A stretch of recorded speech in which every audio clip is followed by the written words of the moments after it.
You just have a seat there, Russell. The guy I was speaking with on whatever night that was Russ as well. Oh, yeah. And we took every number I had. Yeah, now they were doing some pretty thorough interviews that night. So. Yeah, absolutely. I was All right. glad to see it. I'm just going to move your gloves here. That's a little microphone, just to make sure there's nice and clear. As you can see here, everything in this room is videotaped and audio taped. Check. You ever been interviewed by the police in a room like this before? I Or? have never been interviewed like this. Oh, no? Okay. No.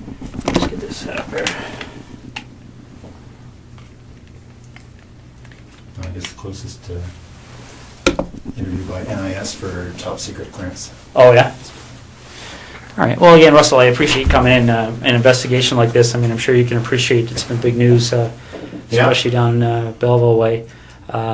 And, you know, obviously our approach to cases like this is that we don't give up on somebody being alive until we get evidence that they're not. So because of that, we're treating Jessica's case as an emergent situation, obviously. Yeah. So we're fast forwarding things that we might normally take our time with. And that's why we're here on a Sunday afternoon. Sure. So again, I appreciate it. Okay. We're going to do a pretty thorough interview today. Okay. And the reason for that is because the last thing we want is to be calling people back again and again and again. Okay. So what we're going to do is we're going to go over a number of things, and I'm going to explain what all those are to you. Okay. I'm a big coffee guy. I don't know if you're a coffee guy or not, but I didn't want to drink in front of you. So No, I appreciate that. all right, go ahead. I could definitely. Are they black? Yeah, they're just black with sugar. Definitely. I just started my phone. I probably haven't a little bit. Started your what, sorry? Gum. Just Oh, first okay. piece of gum. Well, there's napkins there if you want to toss it or whatever. I appreciate that. All right, and again, like I said, this interview is going to be very thorough. But again, I have a simple rule when I talk to people. It's I'm sure you're the same way. I treat everybody with respect. I know I ask you to do the same for me. So what we're going to do is we're going to start off by going through what your rights are. Okay? Just like everybody else. Okay. Have you ever been read your rights before? No. Yeah, I'm sure you've seen it on TV a whole bunch of times, but that's usually the American version. So I'll go over with you briefly. Okay. Basically, in Canada, as you know, I'm sure, is we all have our rights guaranteed under the Charter of Rights and Freedoms. Right. Okay. Now, Russell, just to avoid any confusion, because people do get confused when they're talked to by the police, is that you're obviously not under arrest here today. Okay. Anytime you feel you want to leave here, you feel free to do so. The door's not locked. Teresa will walk you down the lobby anytime you want. Okay. If there's anything that comes up in our interview today, Russell, that you feel you want to talk to a lawyer about, you just let me know. Okay. Sure. And the reason for that is I want to explain to you exactly what's going on here. Okay. Jessica Lloyd is one of 4 cases that we're currently investigating. Okay. Right. And essentially what's happened is over the past about 4 or 5 months, there have been 4 occurrences that, like I said, that we're looking into. 2 of those occurrences occurred in September of 2009. And very briefly, they were up in the Tweed area. They involved somebody entering 2 different women's houses in the evening hours and committing sexual acts. Okay. In November of 2009, a young lady by the name of Marie-France Como My people. was found murdered in her home in Brighton. Yeah. And we believe that there was a sexual component to that crime as well. And then most recently we have Jessica Lloyd's disappearance. Okay. So essentially, when you're looking at those kind of crimes, we're looking at a number of different potential criminal charges. All right. Absolutely. We're looking at issues all the way from the most serious one, which is first-degree murder, kidnapping, sexual assault, break and enter with intent to commit sexual assault, forcible confinement. Okay. And so what I want to make sure you understand, and this is what we've been doing with everybody we've been talking to, is that clearly when we find out who's responsible for one or all of those crimes, they could be charged with one or all of those offenses, okay, whether it's you or whether it's anybody else, right? Absolutely. And that's why it's important that we make sure that people understand what they have to do and what they don't have to do when they're talking to us, okay? So as I said before, any point today you feel the need, you want to speak to a lawyer, you let me know, and we can take you to a room where you can do that in private, okay? Do you have your own lawyer? I have a realty lawyer, but okay. no, I don't have a lawyer. All right. If at any point you want to make that call and you don't know who to call, we have a phone list of lawyers that are available to give you advice free of charge right over the phone. Okay. So again, if at any point today you want to take advantage of that, you just let me know. Sure. Is there any reason you want to call a lawyer now? Nope. Okay. A couple other fairly simple and straightforward things that you probably understand, but again, we go over them to make sure everybody's clear, is that you don't have to speak to me today, okay? Okay.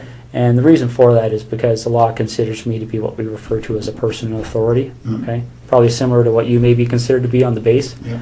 And because of that, I can be compelled to appear before any judge in the country, basically, to account for what takes place here today between you and I, okay? Sure.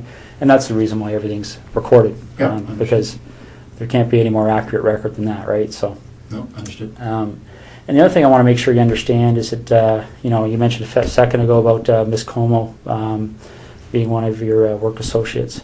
So I don't know what's happened since November on the military side of things. But what we want to make people clear on is that if you have been spoken to by any person in authority or any police officer about any of those cases, I don't want what they may have said to you to make you feel influenced or compelled to say anything to me today, okay? Whatever you might have felt influenced or compelled to say to them earlier, you don't have to repeat it to me and you don't have to say anything further, okay? But obviously what you do say, you know, for the third time is being recorded, right? So, understood. These first two attacks happened not that far from my place in Tweed. Well, the second one did.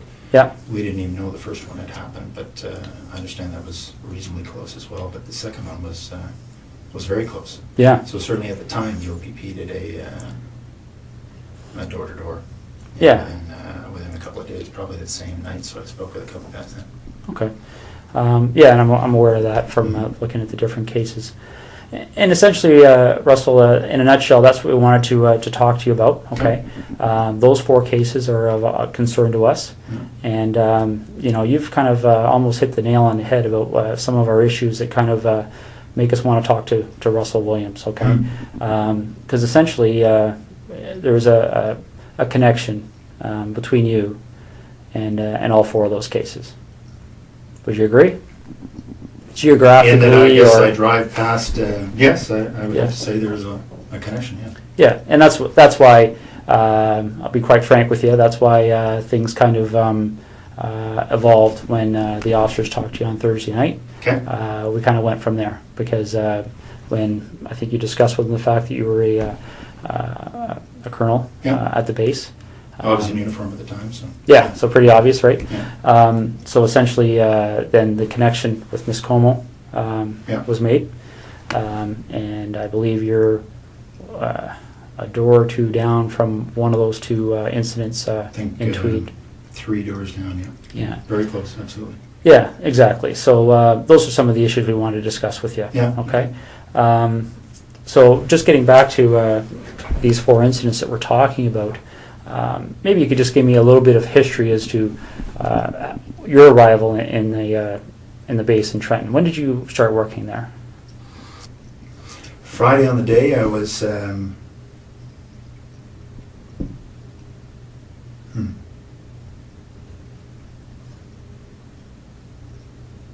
Friday on the day I was at home most of the time. Most of the day I had a sort of a stomach flu. Okay. In Ottawa or Tweed? In Tweed. In Tweed? Okay. Yeah. So we backtrack then. So all day Friday, you're at home, Yep. and then what time do you leave to go to the base to sleep there on the Friday night?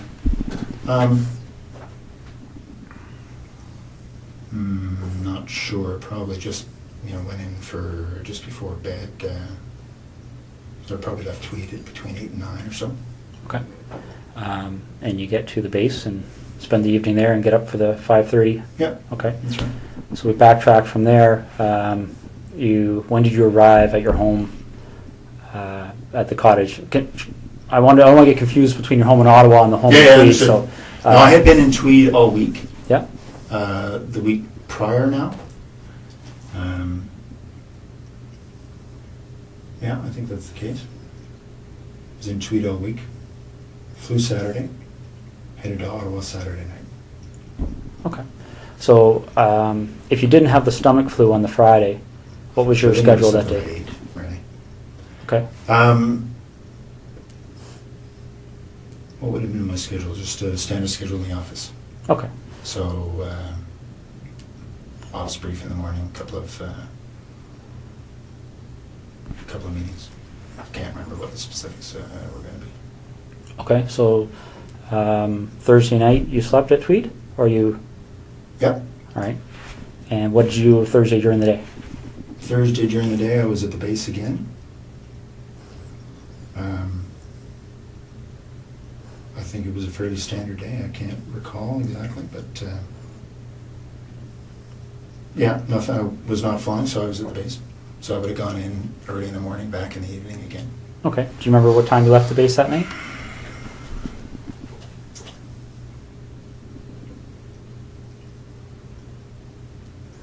I don't remember anything peculiar, so I would say, I don't know, probably 7 to 9, somewhere in that range. Okay. And that's when you left? Left the base, yeah. And what That's a 45-minute transit. So 45 minutes home? Yeah. Okay. Okay. Now, I'm not going to walk you through November, but I'm going to take you to a date that's probably pretty fresh in your mind, the day that Marie-France coma. Yeah. Do you remember how you found out? I do. Yeah, I was sent an email. Well, as soon as the ops staff and the base learned, they told me. Okay. So I got an email. I can't remember if it was late at night, early in the morning. It was certainly. I saw it. I want to say first thing in the morning because I had just come back from Ottawa. I was in Ottawa for a set of meetings on one of the days. I can't remember what day of the week we're talking about, but yeah, no, I mean, obviously when your people gets killed, it gets your attention. So. Absolutely. Yeah, I very much remember that coming in. And how did you know Marie-France coma? I'd only met her once. She was on a crew I was on just after I got to the base. Okay. So I can't even remember. I think it was a one-day trip. I did a number of trips in Canada transporting our troops, sort of first leg out of Edmonton. We tend to hopscotch them across until they get into theater. So anyway, I can't remember which trip it was, but we did a number of them out to Edmonton just to pick up the troops, bring them to Trenton, and then put a fresh crew on, and because we'd fly out and back in the same day, so pushing the edge of that. And fresh crew on, and then continue on after a couple-hour delay. Okay. Do you know roughly when that happened? That we were on the same crew? The time you met her, the one time there, yeah? It was soon after I got to the base, so I don't remember exactly, but I would say in the first couple of months, so August, September. Okay. Yeah. Now, you got that email notifying you that something had happened. Yeah. Do you have any kind of a clear recollection as to how your schedule was going that week? Well, I can't remember what day that the message came in. Just a second.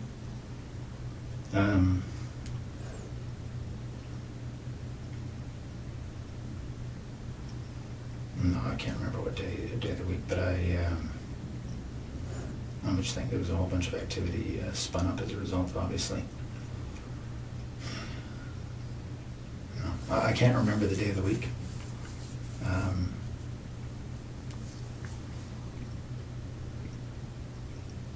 I'm just trying to think through the news reports I read. No, I'm sorry, I can't remember what day that was, but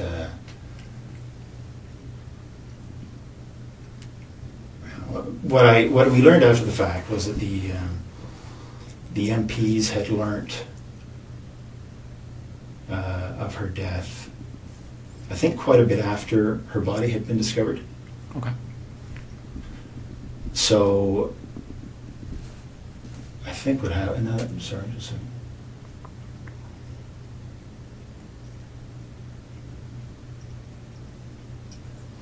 Okay.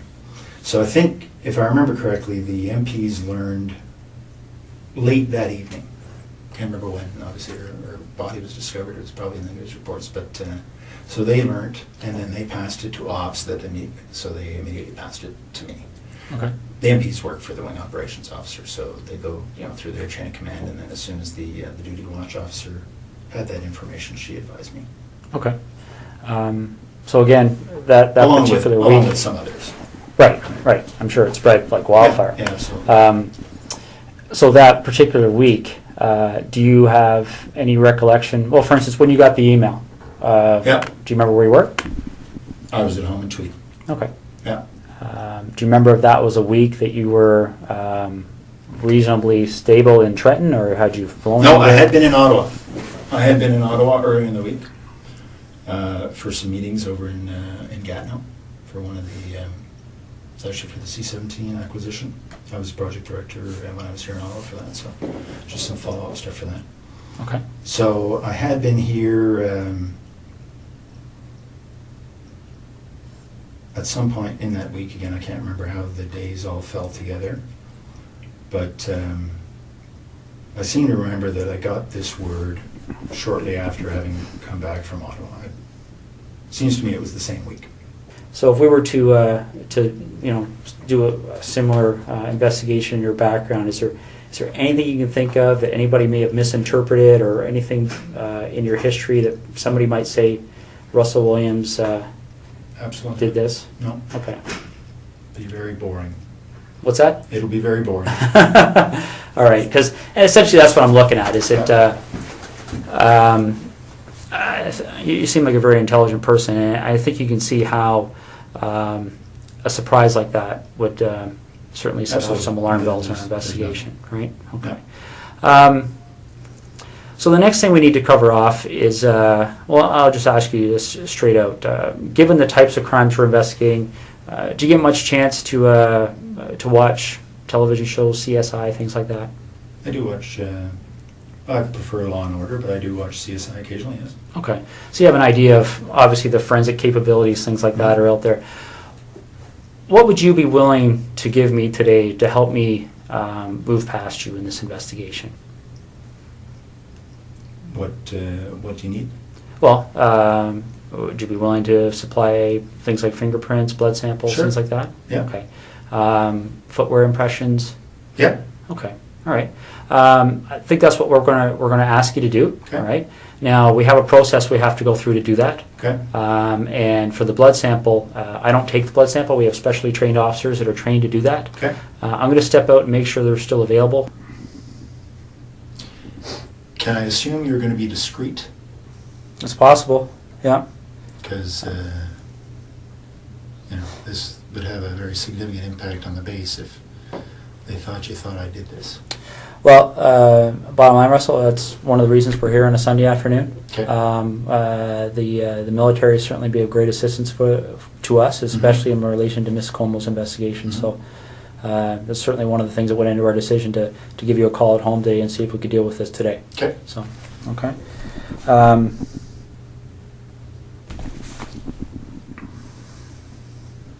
Because it's tough to undo the rumor mill once it gets started. But I appreciate that. Okay. Now that you've had some time to, I know we've been throwing a lot of things at you here, but now you've had some time to think about things. Is there anything that you're concerned about that buccal swab matching in any of those 4 residences? Is there, I guess, let me explain what I'm getting at here, Russell, okay? This is a significant investigation, as you can well imagine. Yeah. That DNA is going to be significant in our investigation, both quite possibly to help you, quite possibly to help us. Understood. I don't know yet. I don't know what the result is yet. Mm-hmm. And I'll go back to the example I gave you because it's a very similar issue, I think. And you talked about the idea of discretion here. Okay. Mm-hmm. You talked about the idea that I think hopefully you appreciate the fact of how we approached you here. Yeah, absolutely. And essentially, we have no issues with that. Okay. We talked recently about the whole idea of any unusual sex acts in your history. Mm-hmm. But another thing that can often happen in cases like this is that people become concerned about things like extramarital affairs, indiscretions along those lines. Mm-hmm. Is there any contact that you may have had with any of those 4 women that you may not want your wife to be aware of? Anything like that that we should know about to try and explain why if your DNA is found, it would help us understand why it may be there. Absolutely not. Okay. Can you think of any reason why we would find your DNA in any of those residences? Let's focus on, well, for instance, I believe, let me just check the name there, make sure I've got the right address. I'm talking about the house that was just a couple of doors down from you there in Tweed. A couple of doors down was the, Lori. I don't know her last name. I don't know. Mazzacati? I don't even know what her last name is, but there's the woman down the road, 3 doors down. Yep. Her name is Lori. I don't know her last name. All right, let me just make sure we're on the same page here.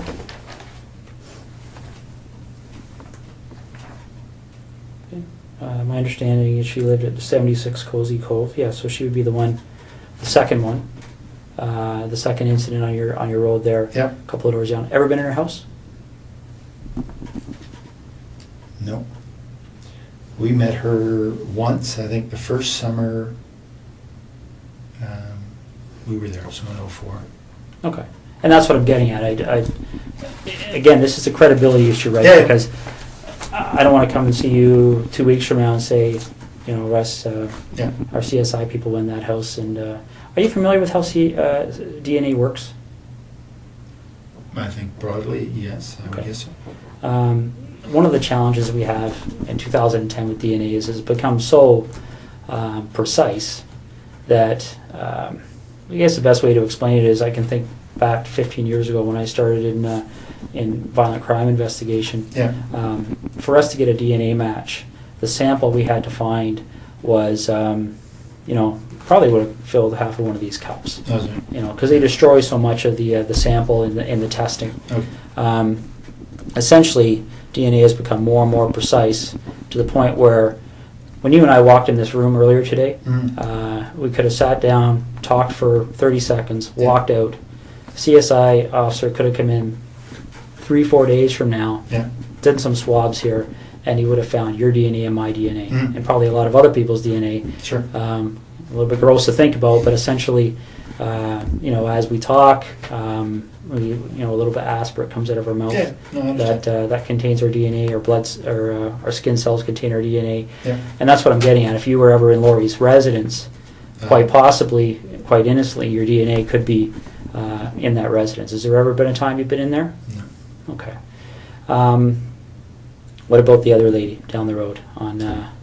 I hadn't even heard that name, so no, I don't actually know who that was. Okay.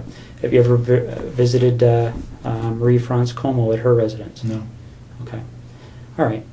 So you're quite positive there would be no reason why your DNA would be in any of those Absolutely. 3 locations. Okay. Did you know Jessica Lloyd even in passing for any reason? No, I didn't hear her name till it was on the news. Okay. And the reason I'm asking that is because I know you were asked that question on Thursday night, and sometimes what we find, and again, this is one of those situations that can sometimes cause us to get in a lengthy investigation as somebody that maybe doesn't deserve it. But what can happen sometimes is somebody gets stopped by the police like you did, and they get asked that question, and people, when they're stopped by the police, they can be nervous, okay? So they blurt out an answer, and then they start driving away, and they go, oh, why'd I do that? Because the problem is that once they get asked again, then they feel compelled to maintain that answer for fear that if they change their answer, somebody could find it. You understand what I'm saying? I do. Okay. So I want to make sure that's not happening here. I don't care what you said to the officers on Thursday night last week. If there's any communication or contact between you and Jessica Lloyd, you've seen her picture, right, around town? Yeah, absolutely. Ever seen her before? I don't. No, I would say I have not. Okay. All right. All right. And you mentioned something about doing some renovations at your property in Tweed there. I think you said something earlier about tearing up carpet. Correct me if I'm wrong, but Oh yeah. okay. When did all that happen? In 2004 or 5. Okay. Any recent renovations? No. Okay. All right.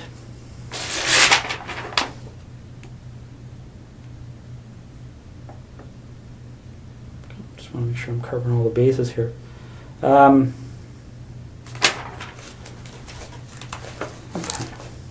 What kind of tires do you have on your Pathfinder? I think they're Toyo. Okay. Do you know the brand name, or sorry, the I think that make? is I don't remember. Sorry, the make is Toyo. Yeah. I don't know the model. Okay. Just see, I'll read this off to you, see if it rings a bell.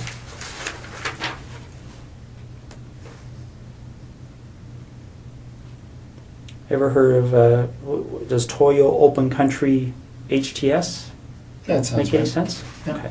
When did you have those tires put on your Pathfinder? Well, it's the second version we've had of them, so I think it might have been this past fall. They replaced other ones we'd had on the same. Okay. Well, Toyo, I can't say that they were the same, exactly the same model, but our dealership here in Ottawa says they're very popular for the Pathfinder. So. Okay. And they were good. They lasted a long time. All right. I've had to. I think you were talking about the whole idea of the MPs helping us with our investigation, stuff like this. You have the same system as we do at our headquarters with the swipe cards. Mm-hmm. One of the things one of our investigators did is they made a call while I was talking to you there because we were trying to work through that week of the 23rd of November. Okay. 23rd being the Monday, 24th being the Tuesday. Okay. What they've told us is that, and I want to make sure I get this right, is that on the 23rd, your swipe card was being used at the base. Okay. Okay. On Tuesday 24th, there was no use of your swipe card. Okay. And then on the following days, the Wednesday, Thursday, Friday, there was what appeared to be average activity of your Okay. swipe card in the base. Does that make sense to you? It does. That says that I was in Ottawa on the Tuesday. Okay. Do you remember where in Ottawa you were? Yeah, I was in Gatineau with, as I said, meeting about the C-17. Okay. Now, again, I want to be fair to you here. We're going back 2 months. Yeah. Are you sure that would have been the day you were in Ottawa? Well, only because I wasn't at the base. Okay. So I can't remember, honestly, that's the day I had the meeting in Ottawa, but if I wasn't at the base, it was because I was here. Okay. Now, if that is the day you had a meeting in Ottawa, do you remember being at the base on the Monday, the 23rd, and swiping your card in and out? Do you remember what you would have done that evening to get to Ottawa for that meeting? Like, would it be... I drove to Ottawa in the morning of the day of my meeting, so if it was the Tuesday, then I would have left Tweed. It was a very foggy morning that morning. And I drove in that morning. Okay. So I would not have been at the base the day I was in Ottawa, because the meeting started at 8:30 or something. Okay, so you leave the base, you would have went home to your residence in Tweed, Yep. and then you left Tweed in the morning and drove up to your meeting in Ottawa. Yep. Okay. You leave the meeting in Ottawa is a daytime meeting, evening meeting, or do you remember? Yeah, it was a daytime meeting, finished, I don't know, mid-afternoon or so. Okay. We had lunch and then finished. I think my wife and I had dinner because she was here for work, and then I headed back. Okay. Well, these are the kind of things I'm trying to draw out here. That's helpful to us. Do you remember where you had dinner? Well, I don't remember exactly the restaurant, but it was in Westboro because that's where our house was being built at the time. So we had dinner, in a restaurant that we would expect to be able to frequent once the house was finished. Okay. Remember how you paid? One of us would have paid by MasterCard. Yeah. Okay. Are you sure about that, or? Pretty sure. That's normally how we Okay. we pay for meals. All right. Can't remember if it was me or my wife that paid, but one of us. Okay. And do you remember which restaurant it was again? No. Okay.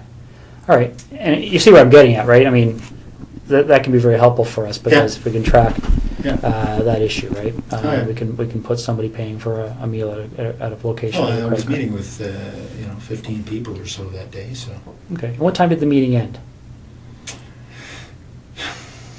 I would say between 3 and 4. Okay. And are you sure that that's the same day you went out with your wife? Well, I think so. Yeah, because she was here, and I think that was the day we went to this restaurant in Westboro. Yes. Okay. You finished dinner, and do you remember what you did that evening? I would have driven back to Tweed. Okay. And you would have... Now, again, I know we're talking 2 months ago here, but do you Yeah. remember specifically having dinner and then driving back to Tweed, or do you remember, are you just guessing here? No, I'm not really guessing. I mean, I believe that this night at this restaurant was following the meetings in Ottawa. Mm-hmm. And I, kissed my wife goodbye and headed back to Tweed to go to work the next day. Okay. All right. The tires that you have on your truck, right? The reason I asked you about that is there any time, I mean, you recall where you were stopped by the officers there? Yes. Okay. Did they explain to you what the significance Said of that was her location house. That was her house. Yeah. Okay. So you remember that location? Yep. Do you remember what the crossroad was, or? I don't think there was a crossroad. It's sort of just on the south end of 37. Okay. When you get stopped at that location, has there been a time in the recent 1 or 2 weeks that your vehicle has left that road for any reason whatsoever? Have you driven into a field with your vehicle at all, for any reason you can think of? No. Okay. Because I want you to rack your brain here. This is important. So, Yeah. is there anything you can remember doing that would have caused you to drive off the road No. at that section of roadway? No, that's my early. That's the early part of the highway, and just head north. It's about 30 minutes from there to. Probably 20 from there to my house. Okay. Would it surprise you to know that when the CSI officers were looking around her property, that they identified a set of tire tracks to the north of her property? Looks as if the vehicle left the road and drove along the north tree line of Jessica Lloyd's property. Okay. Okay. They took they examined those tire tracks, and they have contacts in the tire business. Obviously, tire tracks are a major source of evidence for us. Sure.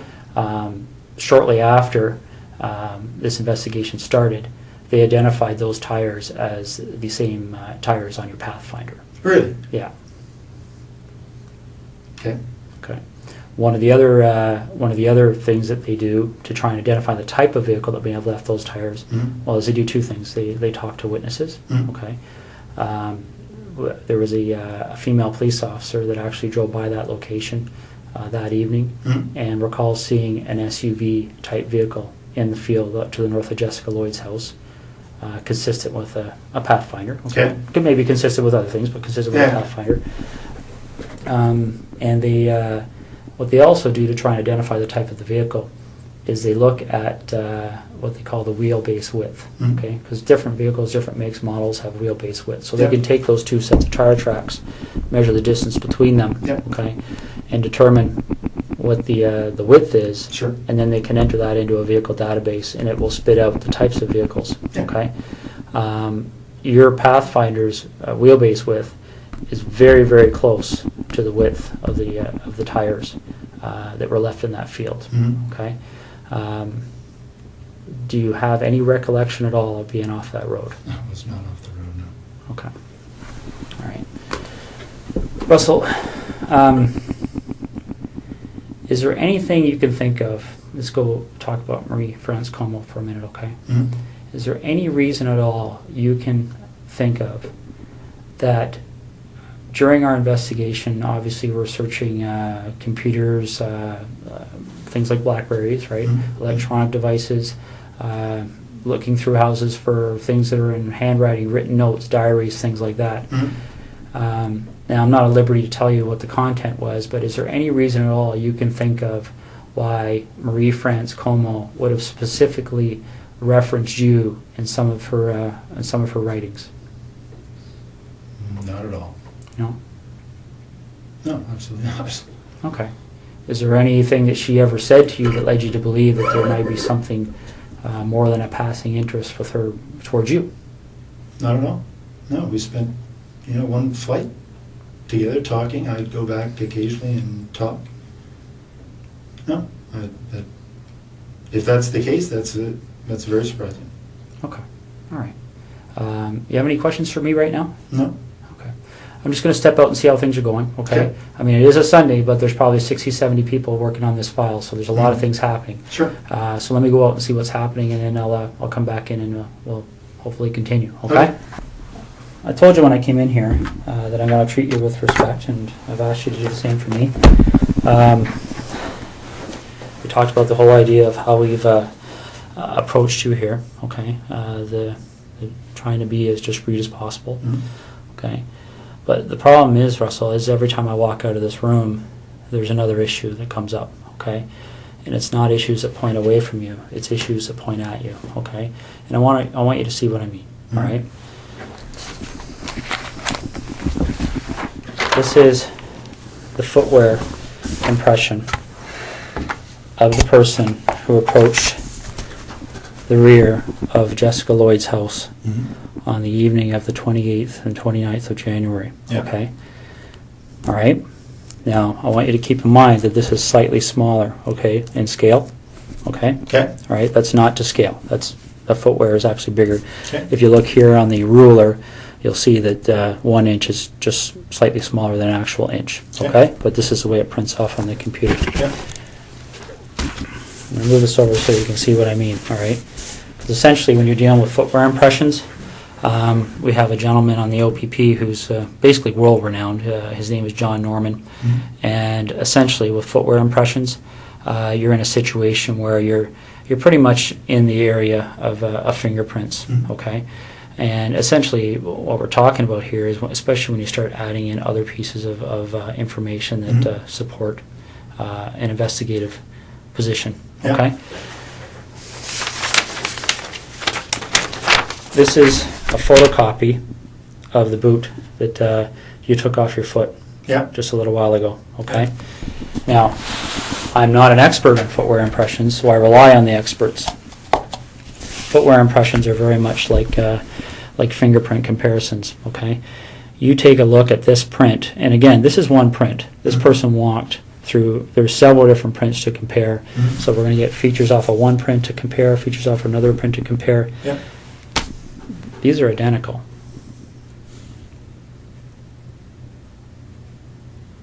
Okay. Your vehicle drove up the side of Jessica Lloyd's house. Your boots walked to the back of Jessica Lloyd's house on the evening of the 28th and 29th of January. Okay. You want discretion. We need to have some honesty, okay? Because this is getting out of control really fast, Russell. Okay, really, really fast.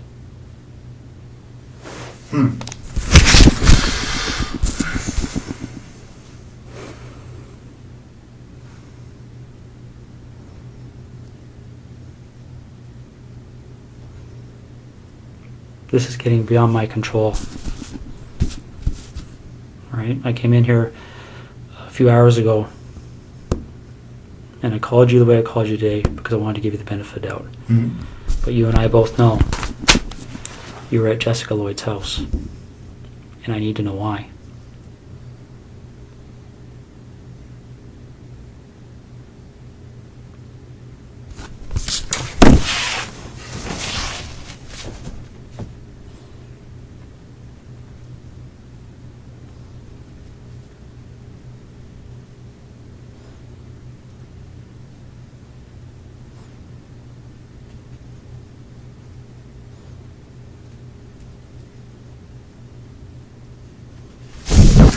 I don't know what to say. It's Well, you need to explain it because this is the other problem we're having, Russell. Okay? Again, these decisions are made by me. Right now, there's a search warrant being executed at your residence in Ottawa. Okay? So your wife now knows what's going on. There's a search warrant being executed at your residence in Tweed, and your vehicle's been seized. Okay? You and I both know they're going to find evidence that links you to these situations. Okay. You and I both know that the unknown offender mailed DNA on Marie Transcomo's body is going to be matched to you, quite possibly before the evening's over. Okay? This is a major investigation. The Center of Forensic Science is on call 24 hours a day helping us with this. Your opportunity to take some control here and to have some explanation that anybody is going to believe is quickly expiring. Okay? We're applying, the investigators now applying for a warrant to search your office. Right? These aren't decisions that we can say yes or no to. This is the practical steps in an investigation like this. And Russell,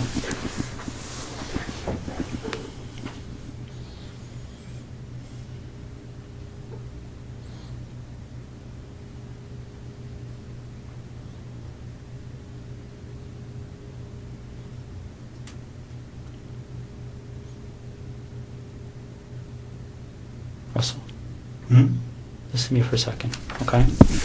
When that evidence comes in, when that DNA match, when that phone rings and somebody knocks on this door, your credibility is gone, okay? Because this is how credibility works, all right? And I know you're an intelligent person and you probably don't need to hear this explanation, but I also know your mind's racing right now, okay? Because I've sat across a lot of people in your position over the years, okay? The bottom line is that as soon as we get that piece of evidence that solidifies it, DNA, okay? As soon as the expert in footwear impressions, the expert in tire impressions calls and says, yes, I've examined those and they're a match, it's all over. Because as soon as that happens, where's your credibility? Where's your believability? You're just another, and again, don't take this wrong, okay? But you can see if you step outside this room in your mind and imagine how people are going to view you, okay? If the truth comes out after the clear evidence is presented to you, when you finally go, okay, I'm screwed now, what are we going to do?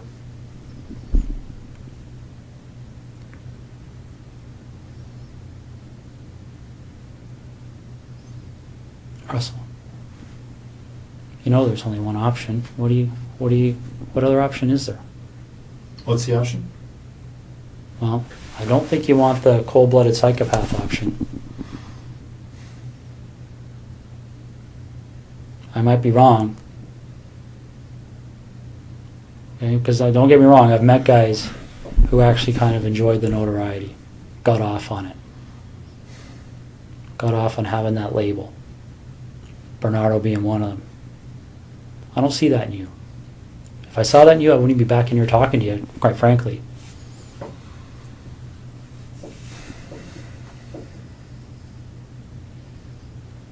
But maybe I'm wrong. Maybe you got me fooled. I don't know.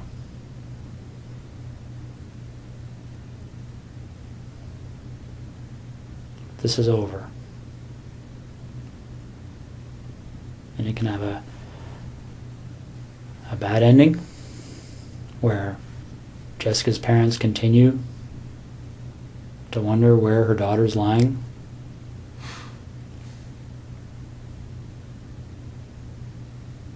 And I don't know. I mean, obviously there's a huge search still underway and it'll continue. It'll continue until her body's found. That might even happen tonight for all I know. Once that happens, then I don't know what other cards you would have to play.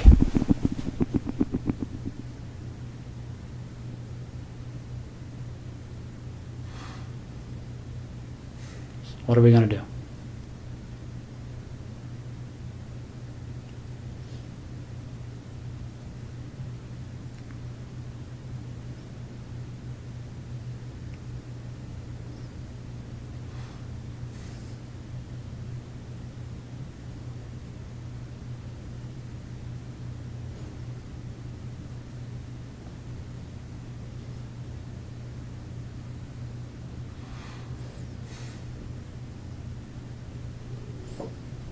Russell,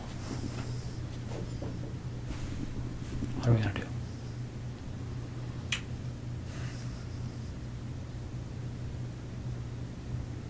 Russ, please. Okay. What are we gonna do, Russ?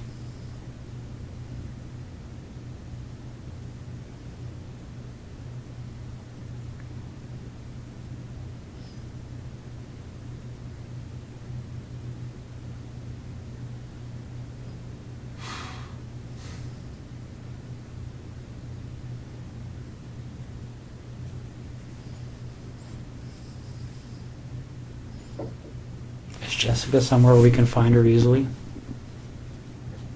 Like, is this something where I can make a call and tell somebody to go to a location and they're going to find her, or is this something where we have to go and take a walk?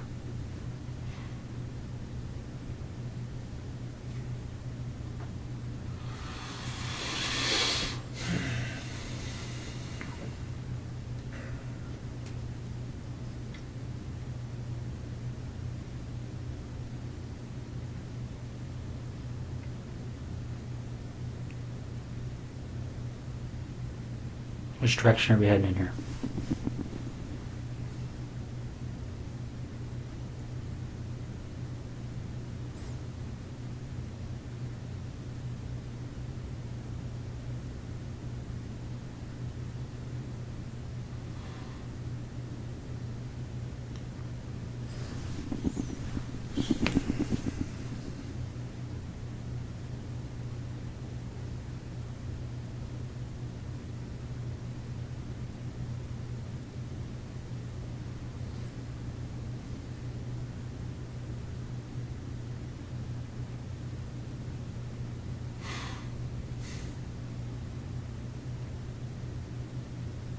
Russ, maybe this would help. Can you tell me what the issue is you're struggling with?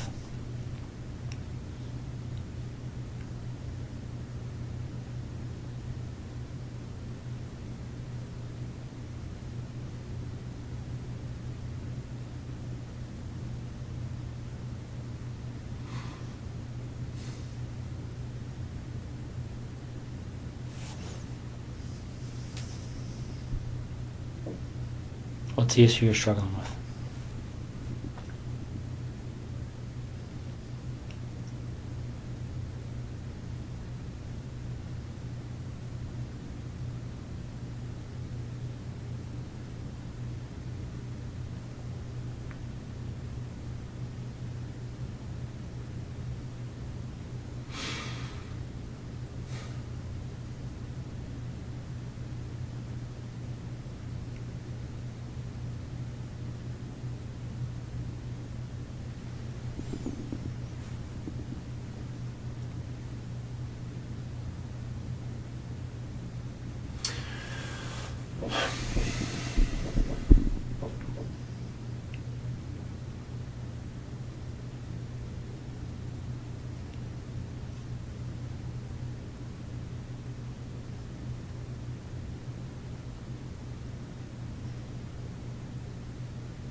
It's hard to believe this is happening.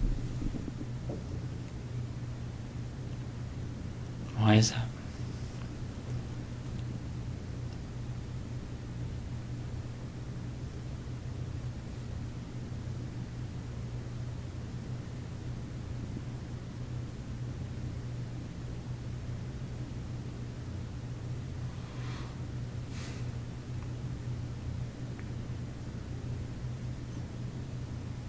Why is it hard to believe?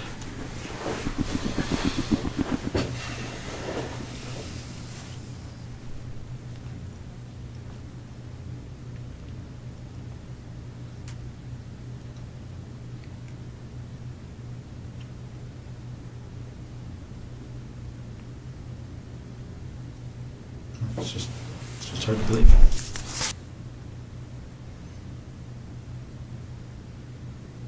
Whose decision was it? And we're going to find out the answer to this anyway. But whose decision was it to issue the directive to the base personnel that nobody had to speak to the police and to seek legal counsel before they were questioned? It's my I don't think that was... my understanding that direction came from somebody that reports to you. What do you think they're going to say, Well, Russ? no. What do you think they're going to say? All right, and let's step back for a second here, okay? I really don't think it benefits you or makes you look any better to start debating the little issues, No, okay? but that is news to me. Okay. I have a legal officer that reports to me Yeah. who may have given that direction. Okay. But that's the first time I've heard it. If that's true, Okay. that's the first time I've heard that. All right, and that may be the case, but how does it look? Right? We're not even dealing with something that's really even evidence because it's not needed. I mean, when No, you no, have but when you that- have DNA and all this other stuff, that's not even. What really was the an issue. direction? I don't recall, but it was something along the lines of telling the people on the base that they didn't, they weren't required legally to speak with police, and they should seek legal counsel before they decide to speak.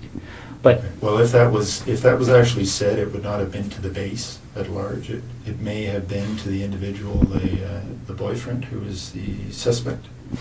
okay, that- my understanding it went out to all personnel. No, absolutely. Maybe no, only under your command. I don't know. It didn't. Okay, okay, that's I fine. didn't ever see it. That's fine. Now let's get back to the issue. What's that? So you talk about perception. My only two immediate concerns from a perception perspective are what my wife must be going through right now Yeah.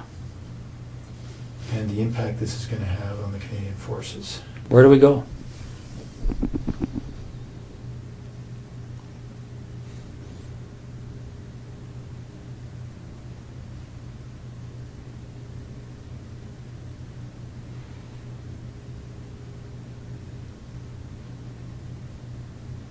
Russ, is there anything you want from me?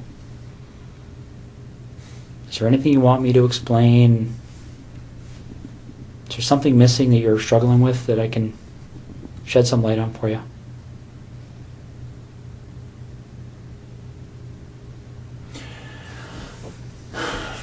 I'm struggling with how upset my wife is right now. Russ, what are you looking for?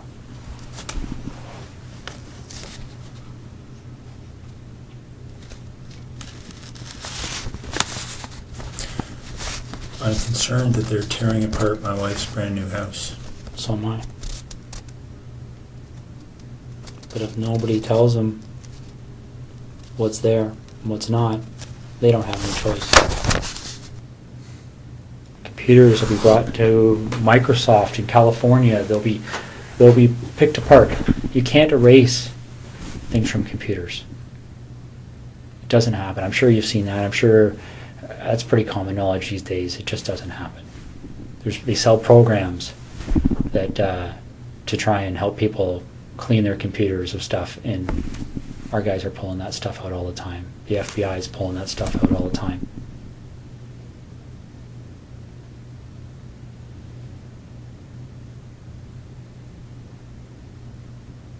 This investigation will end up costing no less than $10 million. Easy. And they will say no to nothing. Any request this major case manager makes on this case, they've already been told it's approved. Don't even bother asking.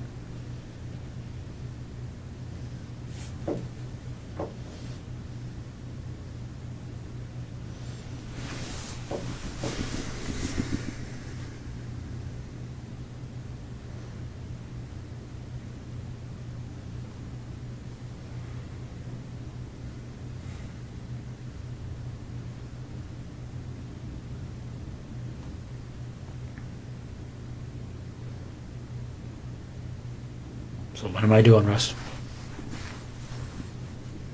I put my best foot forward here for you, bud.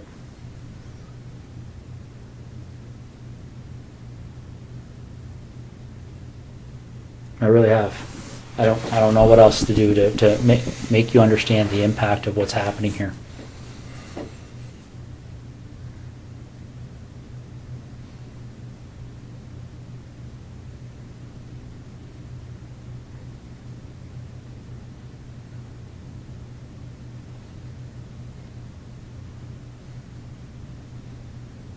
Did we talk? I want to minimize the impact on my wife. So do I.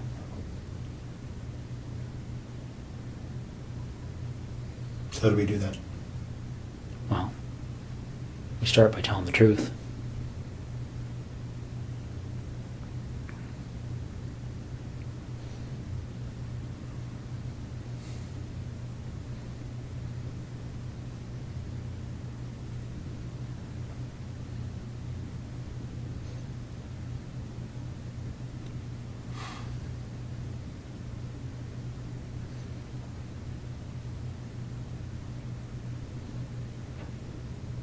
Okay. Okay. So where is she?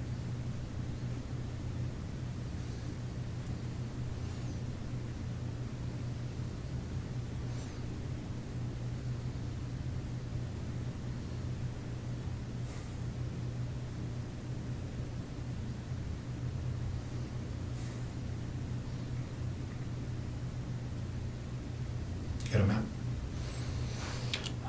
Is she close to where she lives? I've got maps of that general area.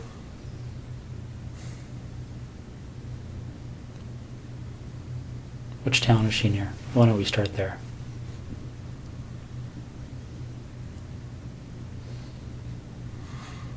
I'm not sure if you give me a map of that covers Calagar down to the highway and over to Tweed and south, I'll show you. Let me see what I got here. I might have something. Is she inside, outside?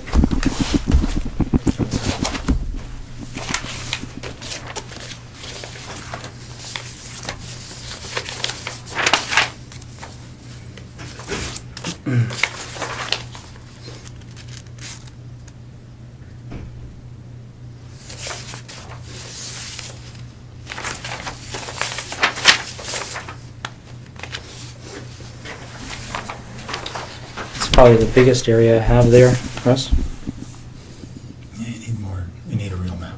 So where am I going on here to get to her? In this block here. Okay. So you're pointing to a detailed map of that area, and I'll show you where she is. Okay. Is she close to a road? Yep. All right. Is it something where is she buried, or is she somewhere where if you walk there you would fairly easily see her? It's here. Okay. So she's south of 7, east of Tweed, west of 41. And what's this road here? Not sure. Neither am I. Okay. I'll be right back, okay? Do you want any water or anything? Sure. Okay, I'll be right back. How long has she been there for?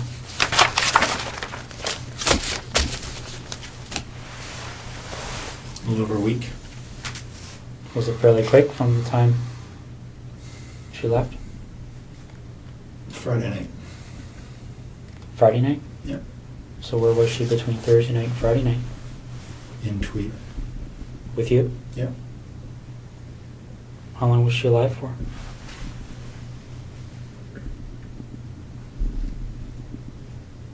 Almost 24 hours, not quite.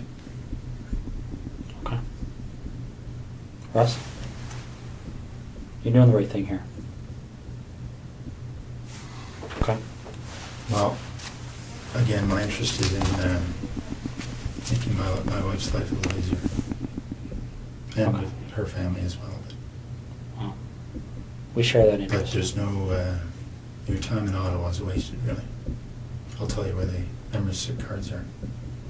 Where are they? They're in the house there, but In Ottawa? yeah. Whereabouts? Some in the camera bag, which they would have found in my office. Mm-hmm. And when you walk into the office on the left side, there's a desk of drawers, set Okay. of drawers, like a filing cabinet, wooden, IKEA. In one of the top 2 drawers, and there's a plastic divider, Yeah. and there's inside there are 2 memory cards, Okay.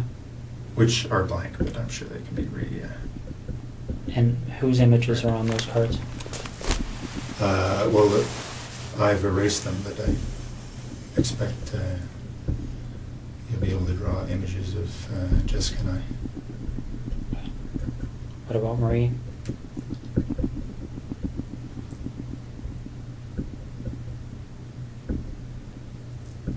There may be images on there as well. And the two women from September? Yep. Okay. Do you have those images stored anywhere else?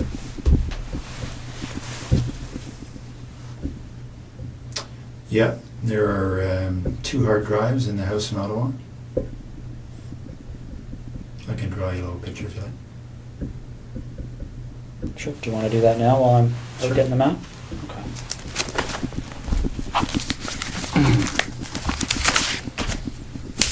Want anything to eat or anything?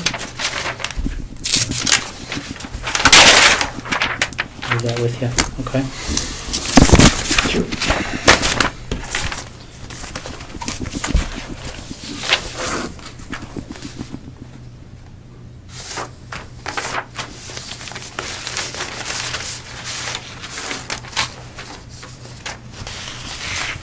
But I do want to talk to you, Jim. That's the plan. Okay.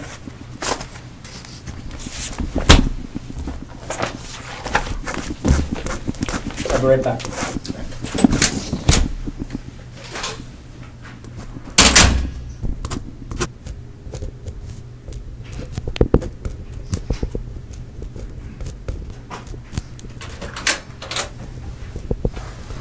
How you make it up there?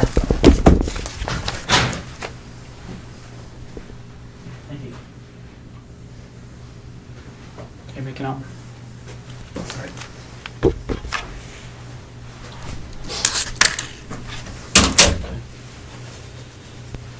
Somebody running around looking for an actual map, but I did the same thing with the Google Maps. We just have to glue them up a little bit more.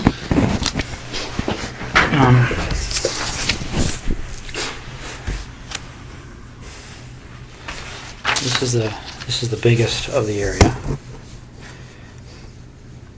Well, this might have better parameters for you. Here's Tweed.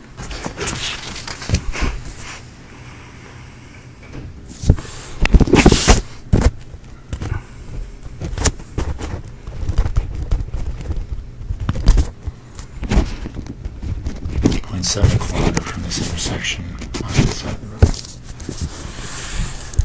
And what road is that? Kerry? South of, can't read that word. East Hungerford? Does that make sense? Oh, there it is there. Okay. How far off the road is she? 40 feet. Is she covered with anything? She's wrapped up. In She's what? on the surface.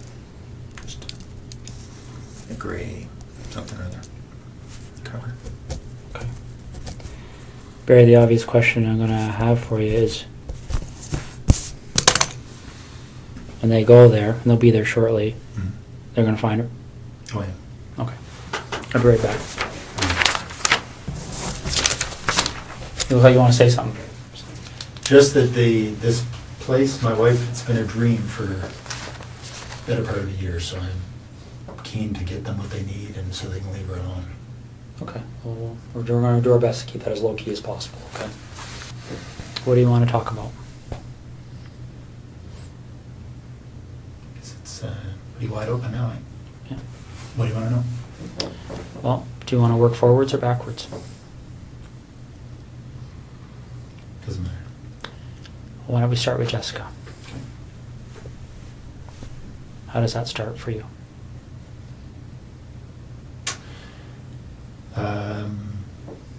I saw her in her house on her treadmill. Wednesday night, I guess. And I noticed she wasn't there Thursday. So I got into the house to look around.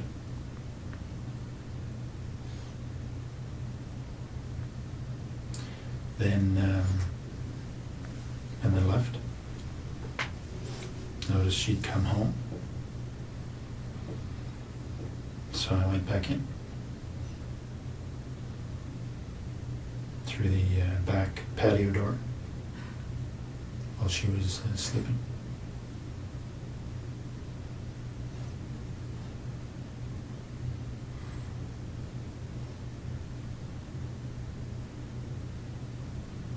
Okay. So I woke her up.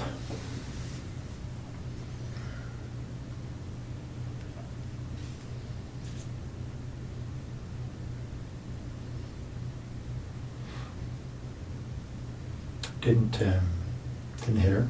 She only hit her once. Friday night.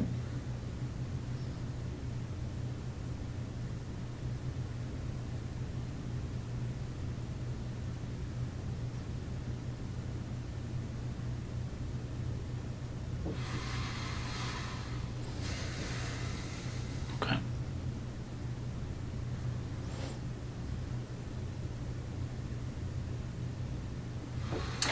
Well, so I raped her in her house,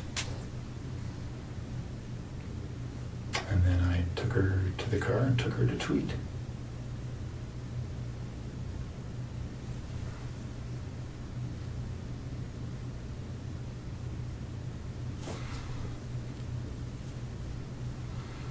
And spent the day in Tweed.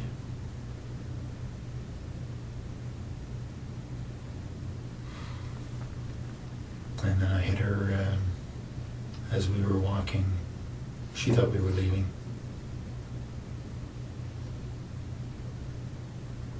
Hit her on the back of the head.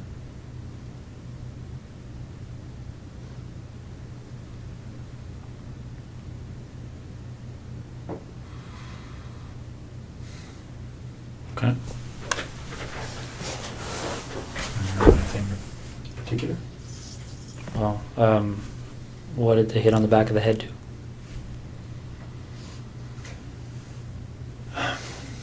Well, I was surprised that her skull gave way. She was there and immediately unconscious. I strangled her.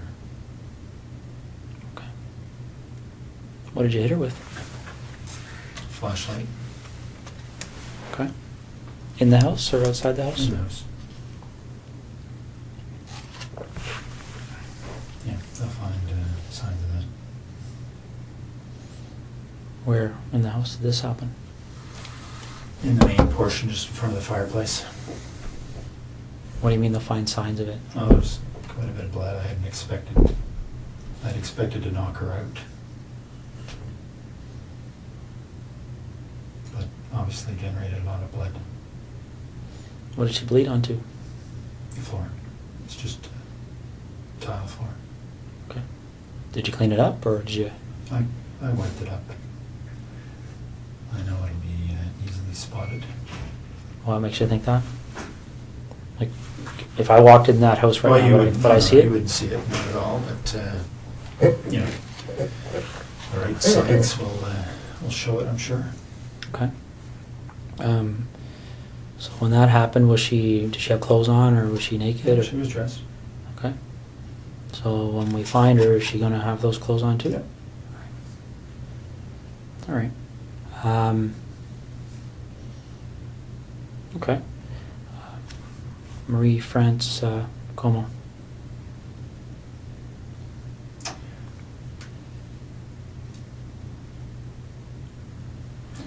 There was an open window in the basement of her house when she was away. I went in there a couple of nights before she came home. Looked around. I went back in there late at night when she was at home. She was on the phone in her bedroom.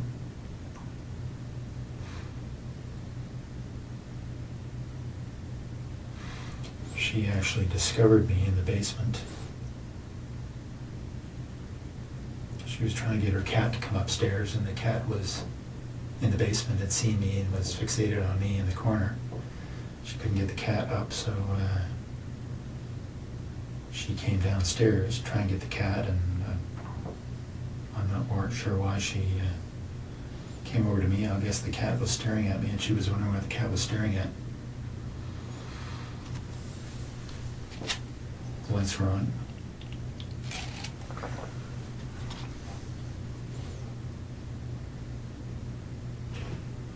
So when she spotted me, I had the same flashlight. I subdued her. Tied her up, brought her upstairs.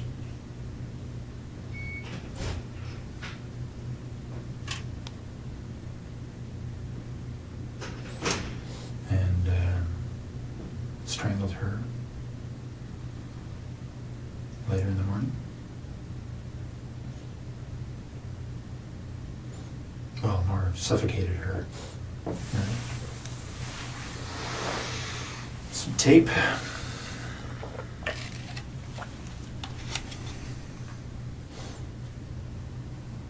Left her there.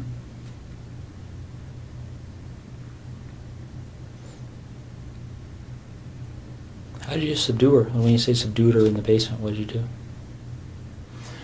Well, I had the same flashlight, and you know,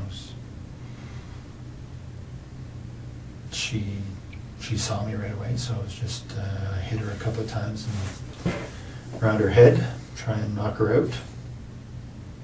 Didn't, but she was bleeding a little bit.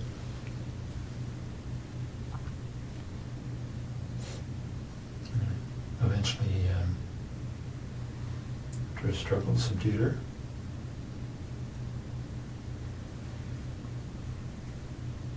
Okay. Any blood from that struggle? Oh yeah. No, not a whole bunch, but a flashlight did break her skin a couple of times. Okay. What area of the basement did that take place in? I was hiding behind the furnace, so she spotted me right there. Okay. Did she recognize you? No, I had stuff on my face. Okay.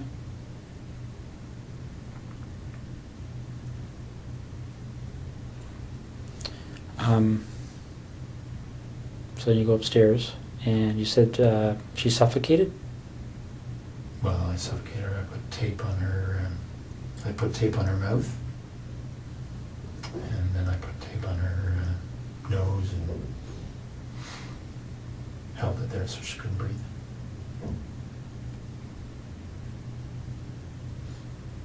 Okay.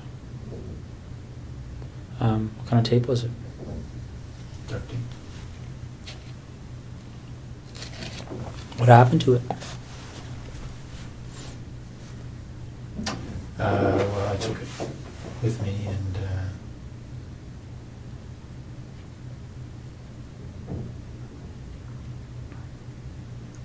can't remember what actually I did with that tape, but probably threw it in the garbage.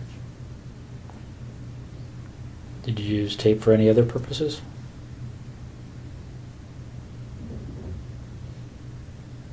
No. Okay. Did she ever recognize you through this whole episode? No. What did you say you had on your face? I had just a cover for my head, just a, a sports, pullover type, like just a little cap kind of thing. Okay. Just a,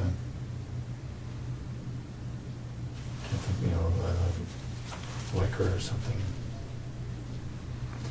And just a headband over my nose and mouth. So it covered most everything but my eyes. Okay. Now this flashlight, where is that now? And tweed. In the house? Yep. What kind of flashlight is it? It's a red 3 double D. I'm not sure what brand it is, but it's a metal, one of these aluminum. It's like a big, I can't remember what brand, but aircraft aluminum flashlights already still are. Anyway, it's a bigger one of those. Did you take anything out of Marie France's house or Jessica Lloyd's house? Yeah, some of their underwear. Okay. That's all. And where is that?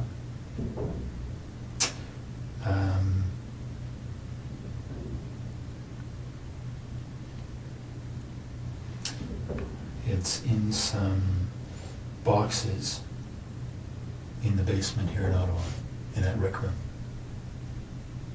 So we just moved in, so there are boxes everywhere. So on the same side as the furnished room, sort of in the back against the wall. Okay. What do the other boxes look like?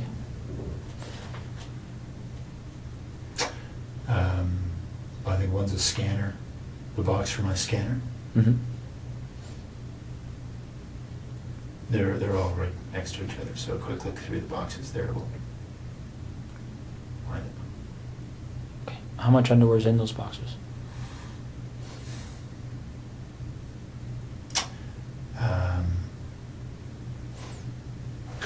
Probably 60 pieces or so total. All women's? Yeah, 60 pieces of theirs. Of whose? Of Jessica's and Marie France. So you took 60 pieces from between the two of them? Yeah, Okay. I think so. All right. And they're in a, like when you talk about a scanner, is it a computer scanner box? My computer scanner is up in the office, and its box is down in the basement, so Okay. it's inside that box. Does any of the underwear in those boxes belong to anyone other than Marie France or Jessica?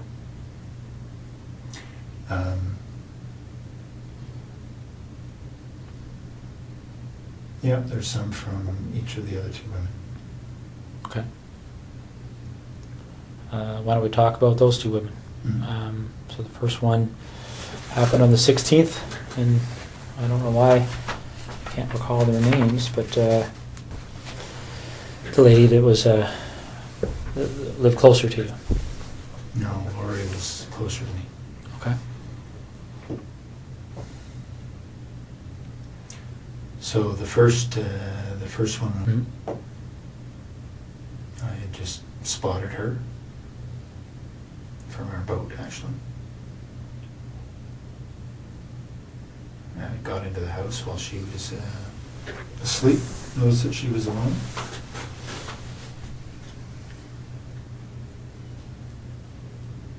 And just hit her with my hand while she was sleeping.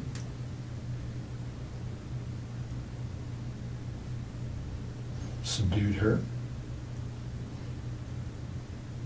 Mostly just my weight on top of her.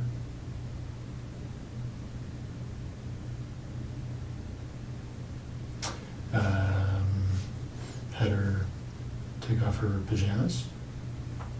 Took some pictures. Took some of her underwear and left.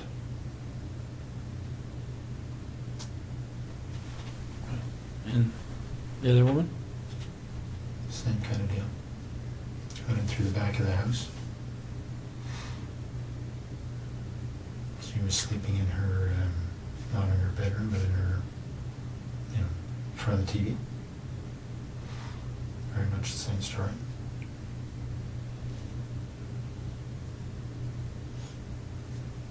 Anything different about that story?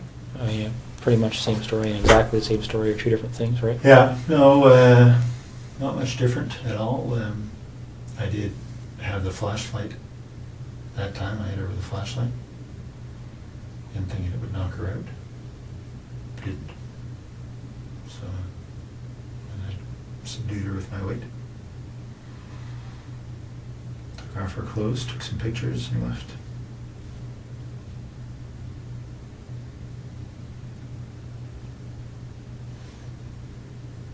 Why do you think these things happen?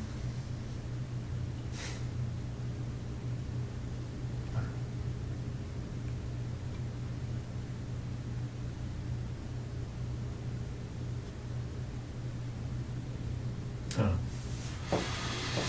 Have you spent much time thinking about that? About why? Yeah. Yeah.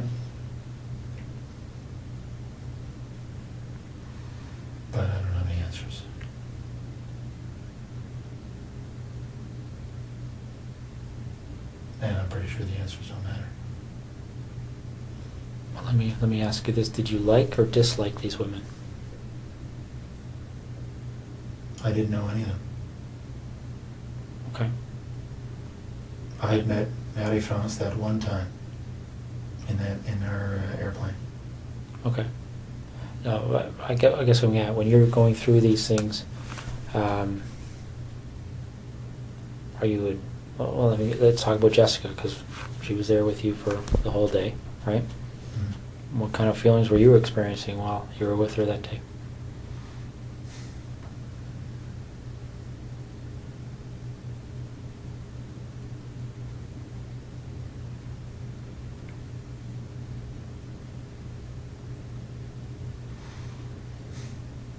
Oh, she was a very nice girl.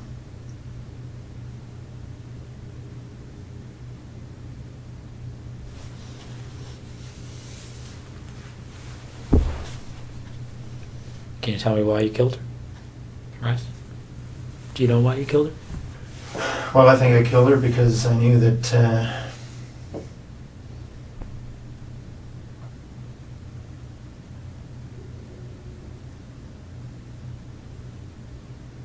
her story would be recognized.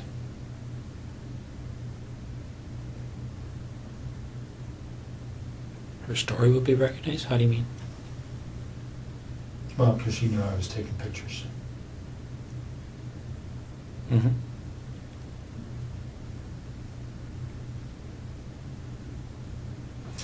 So because of the two stories in Tweed, that would have been a fairly, yeah, been quite obvious.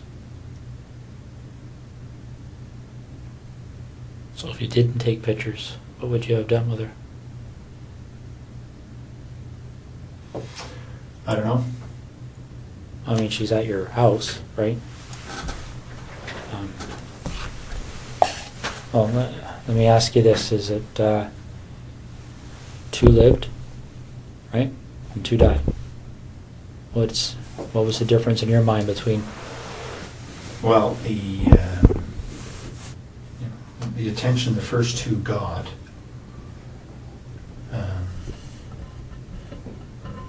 was very much focused on, obviously, or for obvious reasons, the pictures I took.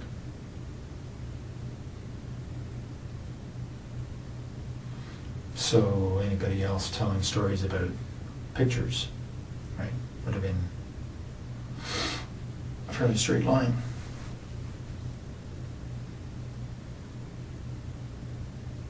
Okay, but when this thing happened with Marie France, did you believe that you were already a suspect for what happened in Tweed?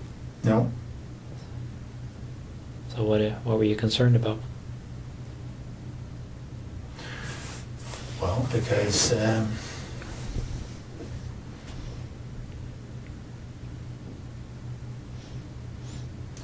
was pretty sure that she was serving military, right? Mm-hmm. It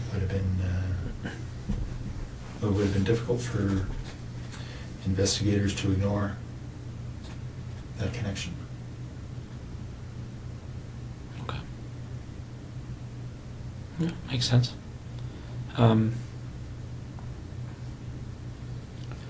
Let's go back to Jessica then, okay? You see her on the Wednesday night, okay? On her treadmill? Mm. How do you see her? She was in the basement, window wide open, on a treadmill. So I drove by. Okay. Did you stop to look at the house, or how does that catch your eye as you drive by? Well, I was looking to see who was where. Don't know that area very well, so I was just keeping my eyes open. Okay. So you spot her on the Wednesday. Yeah. Do you just keep on going, or did you stop and take a closer look that No. night or anything? No? I kept going. Okay. And and you went back on the Thursday night, right? Yep. So you go back on the Thursday night, and you went into the house before she came home?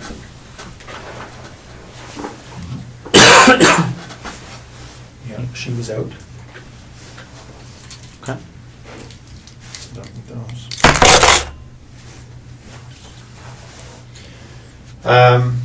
Yeah, she was out. Got in through the kitchen window. It's unlocked. Everything else was locked. Okay. So you're in there doing what? Looking around to see who lived in the house. It was just her. Okay. And then what do you do?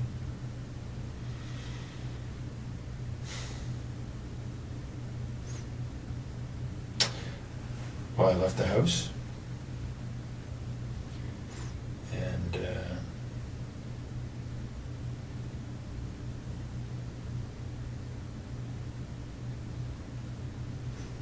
she came home. I hadn't been out of the house very long. So I watched for a little bit to see if she was alone.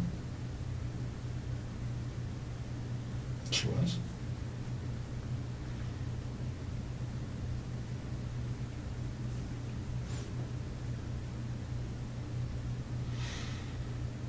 And I went in when she went back to sleep. Went to sleep. Okay. So you go in, she's sleeping, and what do you do? Well, I snuck up to the side of her bed, expecting to try to knock her out. She woke up, but she did as I said, so I didn't hit her. What did you say? Said, lie down on your tummy. Okay. She did. I tied her up. What'd you tie her up with? Some rope I brought. So she's on her stomach. How are you tying her up? Just tying her hands behind her back. Okay. She got clothes on at that point? Mm-hmm. What kind of clothes? Sweats. All right. You tie her hands behind her back, and then what happens? And I took her clothes off.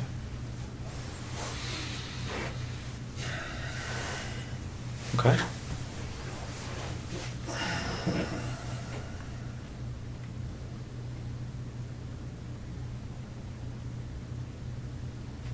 And then what happened? I raped her. A rape could mean a lot of different things. What kind of sexual act took place? Just, vaginal and oral. Okay. Oral. Who was performing the oral sex?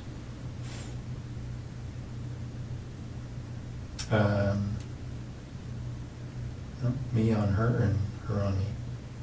Okay. Any condoms used or anything like that? No.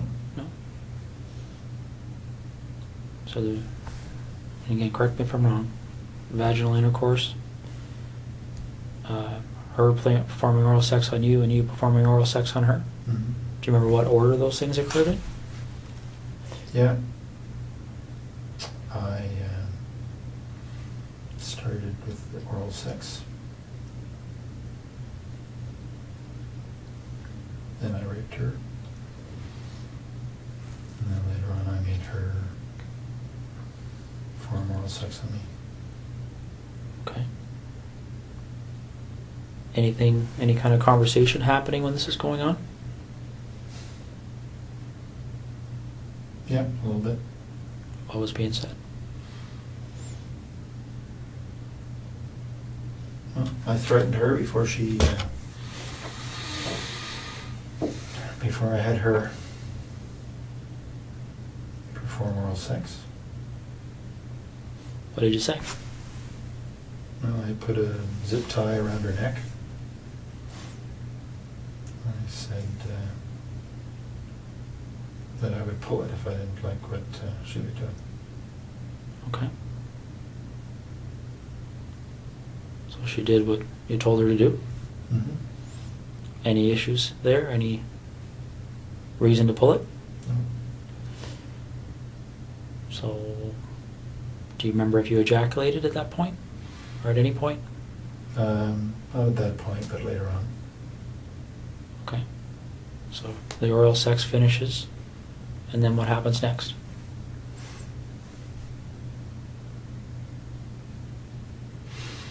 Well, I continued to rape her, and I had her put on some of her underwear. Took some pictures, lots of pictures. And then got her dressed, walked back to the truck. Okay. At what point did you decide that she was going to leave with you?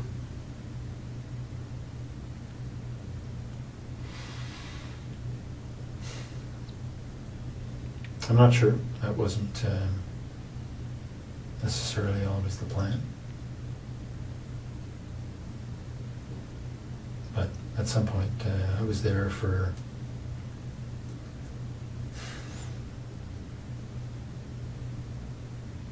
three hours, 3 and a bit.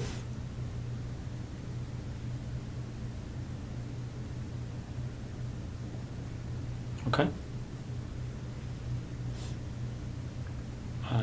Do you remember the conversation about leaving? Was there any... Did she say anything about that, or what was she saying to you? She was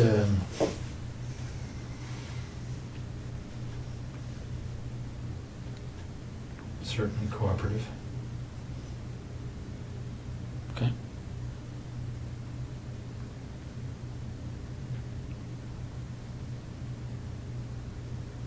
Cooperative can mean a number of different things. Was she excited about leaving with you? I mean, I don't want to be sarcastic, but No, she just didn't put up too much of a fuss. did she try and negotiate with you at all, or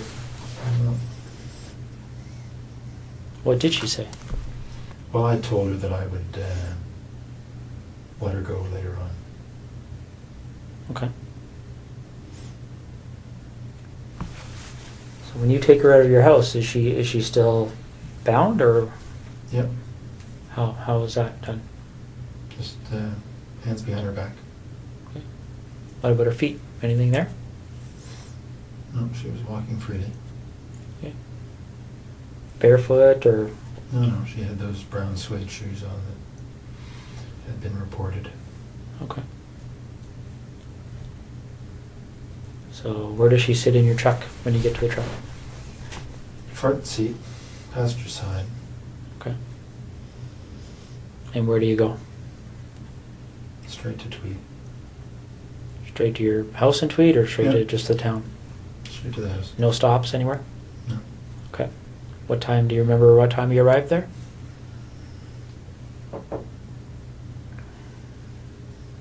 I don't exactly, but I'd say between 4:30 and 5:30. Okay. All right. When you were first there before she came home, do you remember? Did anybody come to the door at all when you were in the house? Okay. No, I think somebody had come home. Somebody had come to the house just before she did, because I thought it was her, but then they left. I was outside at the time. Did you see who that person was, or what kind of vehicle they were in, or anything? No. Saw the lights. I assumed it was her, and then all of a sudden they left. So I don't know what happened. Okay. Where were you when that first vehicle pulled up? In the back here. Okay. So you didn't have a view of the vehicle, you could just tell that there was a vehicle there, is that fair? Okay. So you get home, what, 4:35 you say? Hmm. Okay. And then what happens?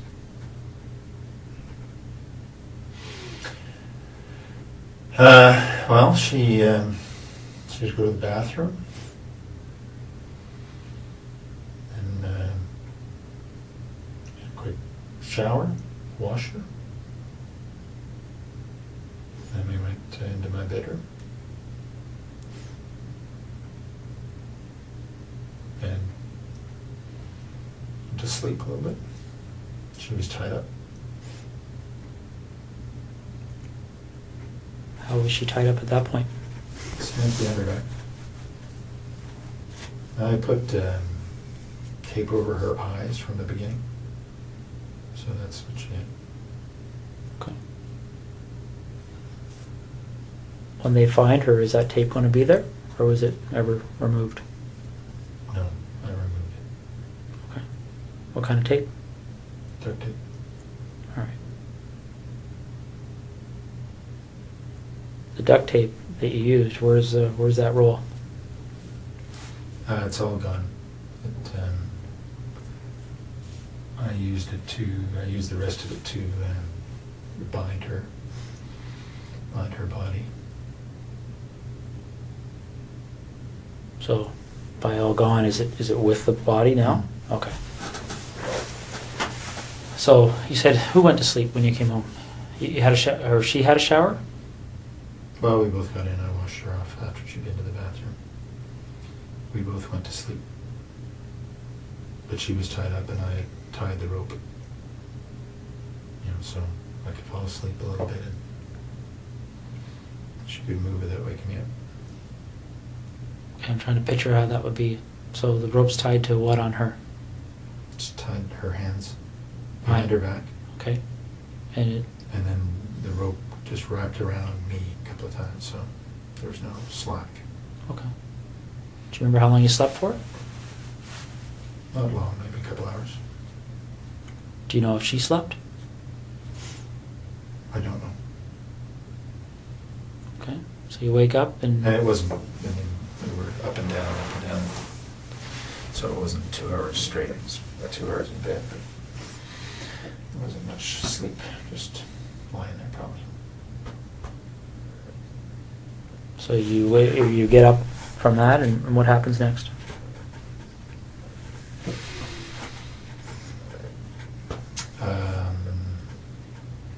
She had a seizure, actually. She felt it coming on, and because she'd had some before. Lasted quite a while. Got her dressed, into the family room,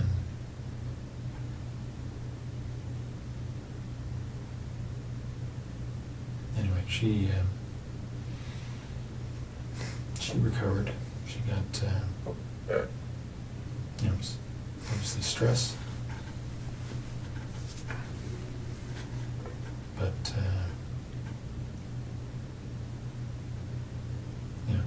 probably went on for about 15 minutes. Sort of it.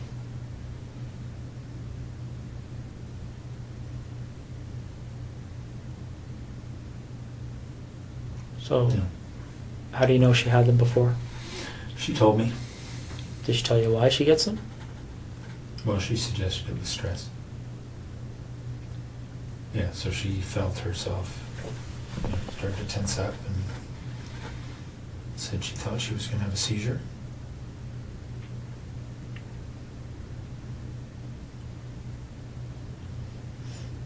So it was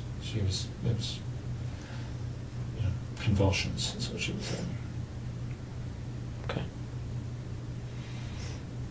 So she recovered from that? Yep, I stayed with her and talked her through it and made sure she didn't bite her tongue. Okay. And then what happened? Well, then we had a little lie down right there because she was obviously exhausted. Put a cover over her, and she went to sleep.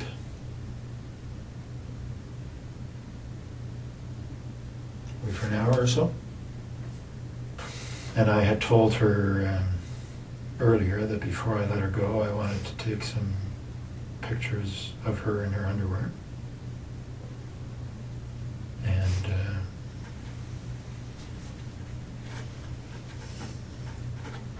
have sex with her.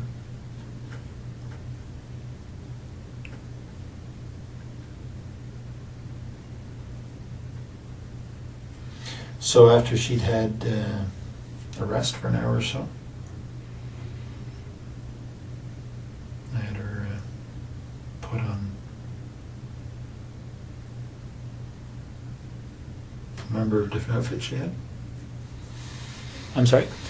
Put on a number, pairs,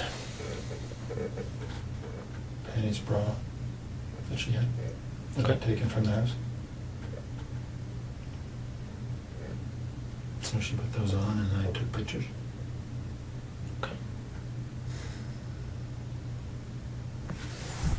Are you in any of these pictures? Yep. What kind of images are you in?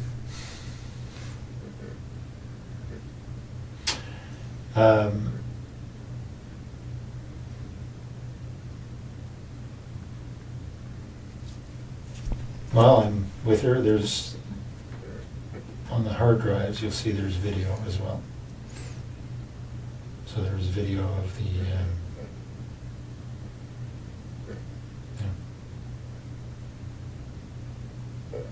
almost 4 hours, I guess. Of what?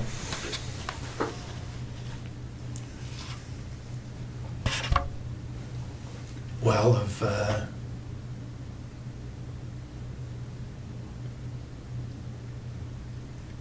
initially at her place of me raping her. And then, so I was running the video and then taking still pictures. So the video pretty much covers everything. Did you use video at other places? At Manny Francis as well. And is that video on the hard drives? Yep. Same type of activity? Yep.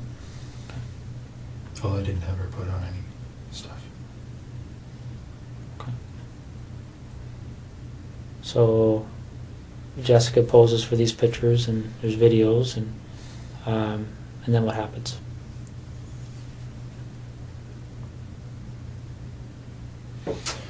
Then I got her dressed because she thought she was leaving. Got a bite to eat. Fruit. And then as we were walking out, I struck her on the back of the head. Okay. When did you decide to do that?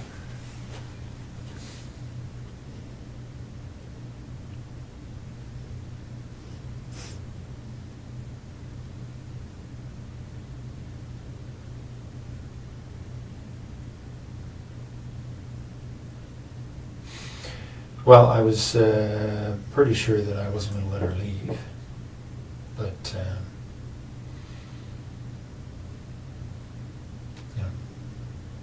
the idea of striking her on the head was developed in the afternoon.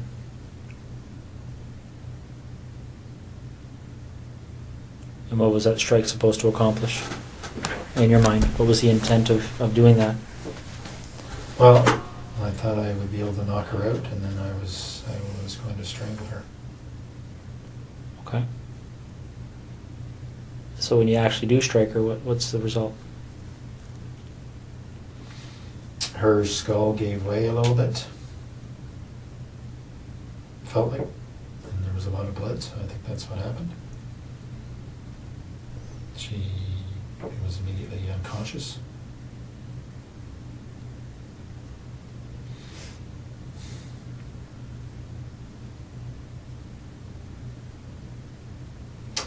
And then I strangled her. How'd you strangle her? The same rope. Just put her around her neck Okay. while she was unconscious.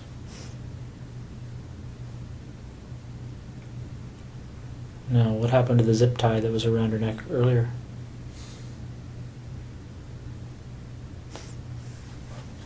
I took it off.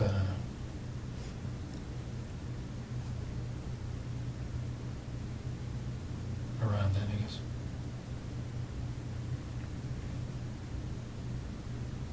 Did you take it off before you put the rope around her neck, or after, or do you remember? After she was dead. Oh, okay. So the zip tie was around her neck while you used the rope? Mm-hmm. Okay. Did you leave the rope around her neck? No. Okay. And how did you know she was dead?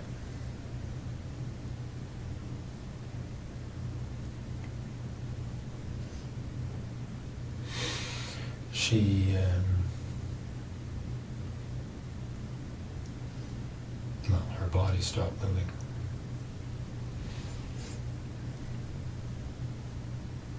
Okay. So what did you do after that? I bound her up to there's her fetal position.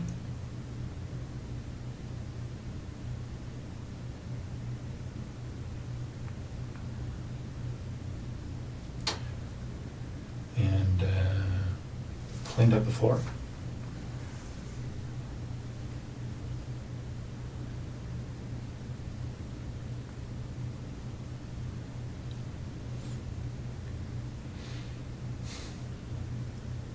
No, you say you bound her up. Are you referring to the duct tape that you talked about earlier? Yeah. Okay.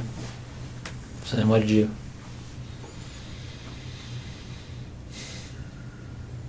I put her in the garage. It was very cold.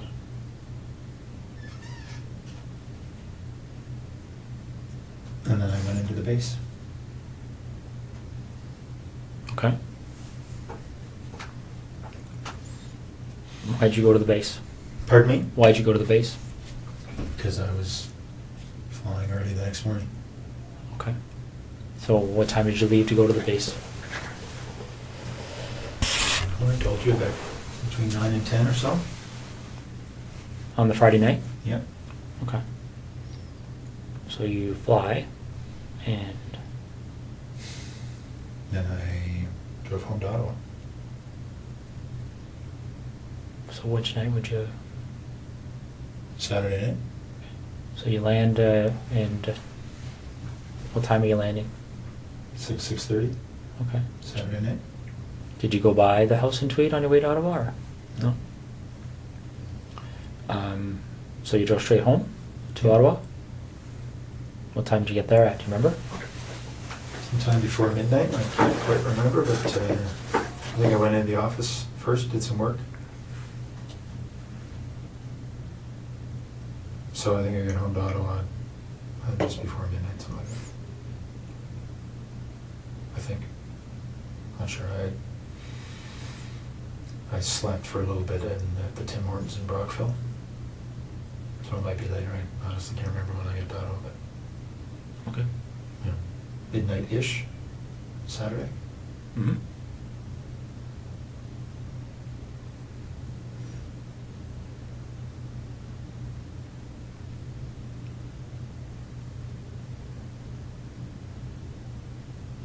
So you get home, you're in Ottawa, what do you do? Go to bed or Yeah. stay up?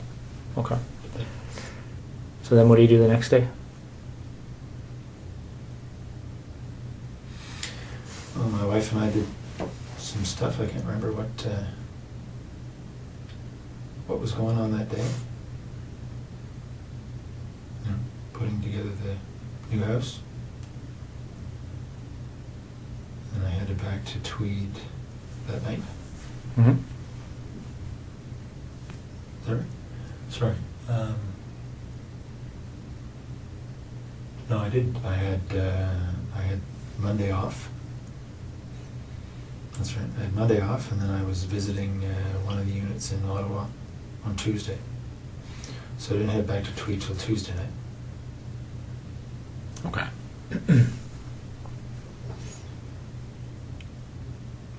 So you get back to Tweed, and what happens next? I took Jessica's body to that spot.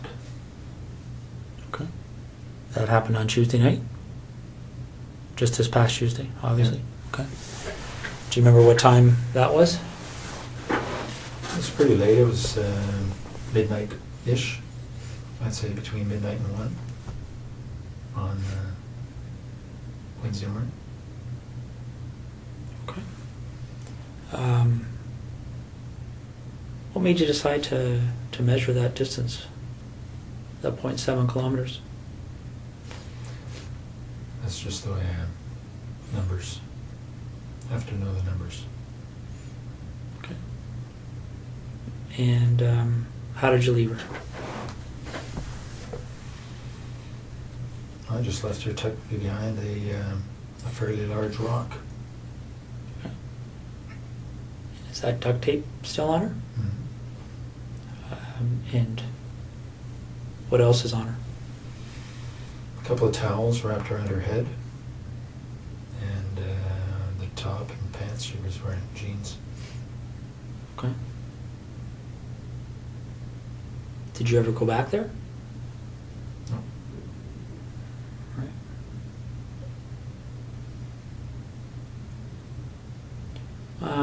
What other type of cleaning and things like that did you do? Anything else to kind of cover your tracks that you can think of? I vacuumed the house and I wiped the floor, washed the floor. Okay. What about your truck? Did you do anything with that? Just washed today because it was a mess, and vacuum. Okay.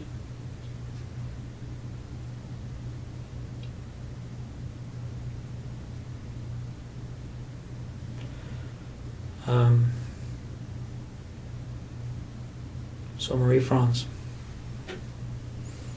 when did it first occur to you to go to her house?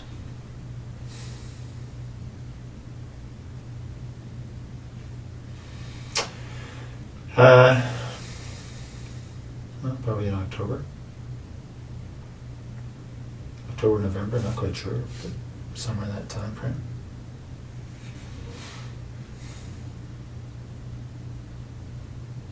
And do you remember why you thought to do that?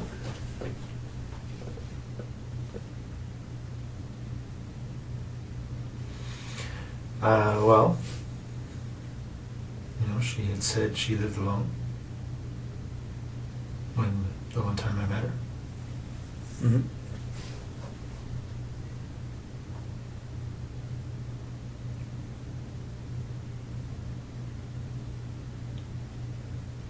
Yeah. Okay. Just trying to understand why her versus the dozens of other women you probably come across on a daily basis.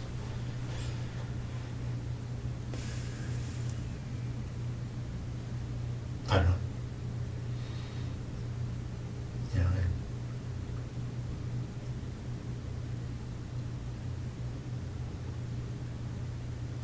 I went out there when she wasn't home just to see where she lived. And When did you do that? a couple of nights before. How did you know her address? There's a nominal roll for the basement. Okay. So when you go out there a couple of nights before, do you remember what night that was? When you were there first time? I don't, but it was within 2 or 3 nights, I think. Okay. Probably, well, no more than 4 anyway, something like that. And did you actually go into her house on that occasion, or did you? Okay. So what happened that night? How'd you get into her house? This window in the side of the basement, side window. Okay. Just to back step a bit, how did you get to her house that first night you went there? I drove. What did you drive? I think I drove my truck. Pathfinder. Do you remember where you parked it? Yeah, I parked it. There's a bit of a division in the residential areas there. I parked it on another side. 600-700 meters away. Okay. So not on her street, on a different street? Do you remember what street you parked on? No, but it's actually might be the same street, but there's an interruption in the street where there's a construction zone. So there's a pathway in between. So I think it's probably the same street. Okay. So you go to her house, and when you went there that night, did you know that she was away? I'm not sure if I knew entirely, but I think I thought she was away. Okay. Is that based on her schedule, or how would you know? Well, because I fly with a squadron, I have access to the schedule, and Okay. it's a slightly different schedule she has, but that's probably how I know. You don't know for sure? I think that's probably how I know. Okay. So you go to her house, Mhm. and what do you do that night, the first night? Well, I looked around and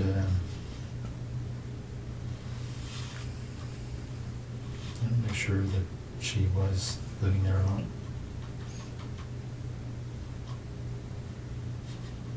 And I'm sorry, did you say, I can't remember if you said, how did you get in? Same way. It's about side basement window. Side basement window? Okay. Do you remember what kind of window it is? Like what made it, Well, I just noticed it was, the flashlight, I could see that it was not locked. It had been opened slightly. So I removed the screen, slid it open, went in. okay. So you go in and you're in her house, figuring out she lives alone, and do you do anything that night? Yeah, I was playing with her underwear. You mean playing with her underwear? Oh, wearing it. Okay. Doing anything else?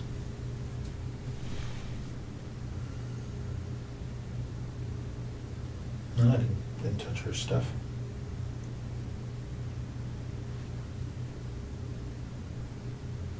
What do you mean you didn't touch her stuff? I mean, you touched her underwear, but...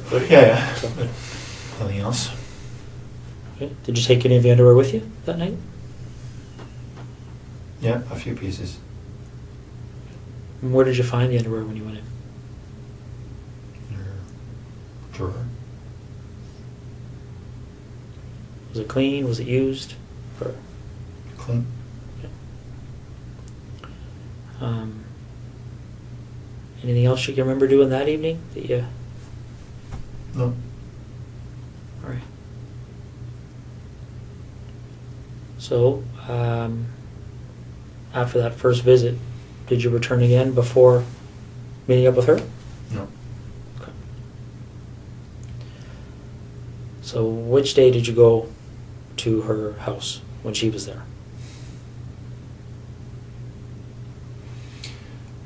Well, the night before I went to Ottawa, so I think that was Monday night. All right. So let's walk through that. What time do you think you got there? About 11 or so, probably. 10:30, 11. Okay.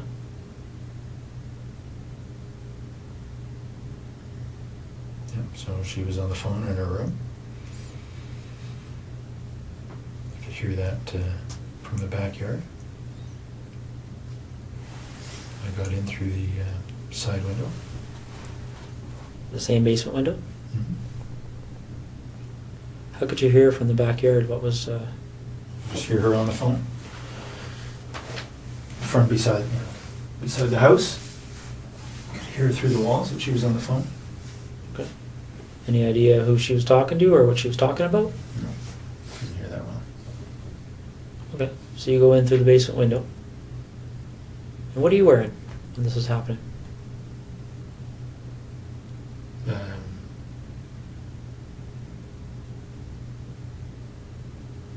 A sweatshirt and Dockers, I guess. And the 2 pieces on my head. Okay. And where are those 2 pieces now? Pieces that you wore on the head? They're probably in my bag, in my luggage bag in Edison, the bedroom. What does your luggage bag look like? It's a blue duffel bag type thing. It's right beside the bed. Okay. Is it the only blue duffel bag in your bedroom? Mm-hmm. And these pieces, what do they look like again? It's a blue headband. Okay. Standard blue, winter headband. And black skull cap type thing. Okay. Any insignias or anything on them? Yeah, there are, but I don't know what they are. The blue headband has something stitched, a name of some sort stitched on it. And the skull cap has some sort of emblem white emblem on the black. Don't know what it is. Are they like sports emblems or company emblems or? It's the manufacturer's. Okay. Anything else in that blue duffel bag? I don't think so. Is it full of things other than? Just my clothes. Okay.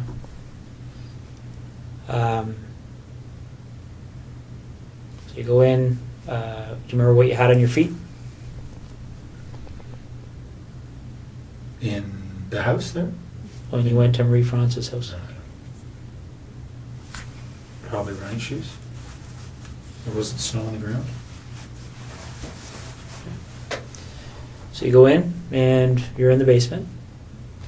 And whereabouts in the basement are you? By the furnace. Okay.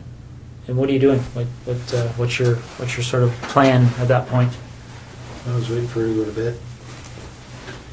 Okay. And how long did that take? Well, she didn't. Because then she came down looking for the cat. All right. And what happens next? Well, as I described, I subdued her. Gave her the flashlight. But essentially, wrestled her to the ground and tied her up.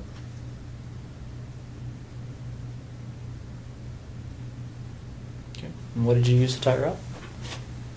Same rope, green rope. It's in tweed. Is it just green or like how long is this piece of rope? It's probably 20 feet. It's a boat rope. It's got some red specks in it, I think. Okay. Is there lots of ropes in tweed, or is this probably the only rope? No, there are two lengths. 2 lengths of the same green rope? And were they both used? Well, I only ever had one with me, so I don't know if I used the same piece both times or not, but only 2 lengths of rope. Okay. So you tie her up. How did you tie her up after you subdued her? Okay. And what is she wearing at that point? She wasn't wearing anything to start with. So when she came down to the basement, she had no clothes on? Mm-hmm. She had some sort of a shawl over her shoulder. Okay. And she immediately dropped when she saw me. Did she say anything when she saw you? She did. She called out, "You bastard." Okay. And then what happened? I subdued her, as I described. By hitting her with that red flashlight? Mhm. Okay. Although they were more glancing blows, cut her skin, but weren't doing much else. Okay. She fell over, and then I subdued her. She tripped. How did you tie her at that point? Like, I know you used the rope, but what did you tie her up like? Just told her to put her, I pulled her hands behind her back and just tied her wrists together. Okay. And then what happened after that? Then I took her upstairs.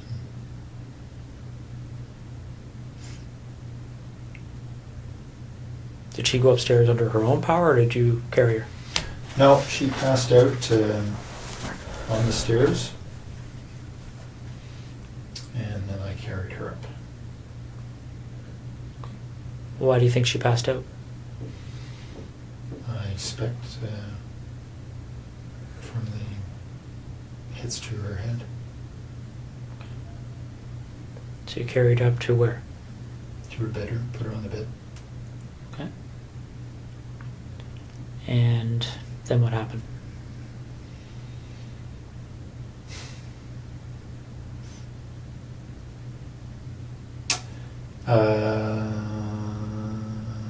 Well, as I described, I think she's on the bed. I raped her over a period of time. Okay. And again, just to be specific, what sex acts took place?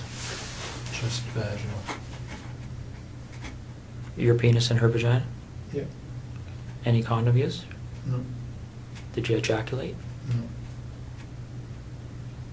Did you ejaculate at any point with her? No. Okay.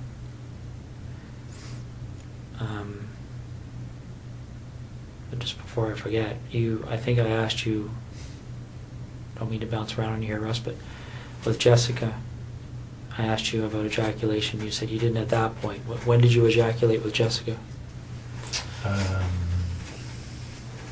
The second time or third time that I had her for oral sex. And was that at her residence or yours? Hers. Okay. Any other times that you ejaculated with her? No. Okay. When you ejaculated with Jessica, did you use anything to clean up, or? No. No. What happened to the ejaculate? She swallowed it. Okay. So getting back to Marie France, it's just straight vaginal sex, no condom, no ejaculation. Is that right? Yep. Okay. How long does that go for? Like, how long were you engaged in that activity? Well, hour and a half, 2 hours, I guess. Okay. And then what happens next? Well, as I described, I suffocated her using duct tape. Okay. Why did you decide to do that?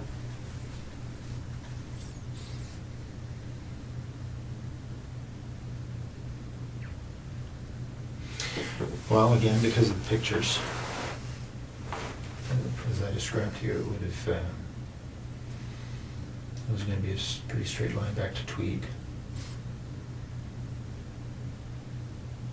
Okay. But why did you decide to use that method versus something else?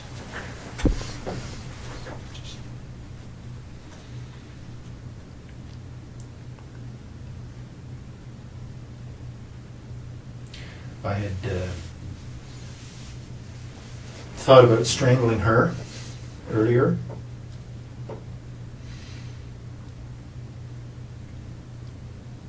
That's on the video. What is? My, well, it was a short-lived attempt because she struggled quite a bit.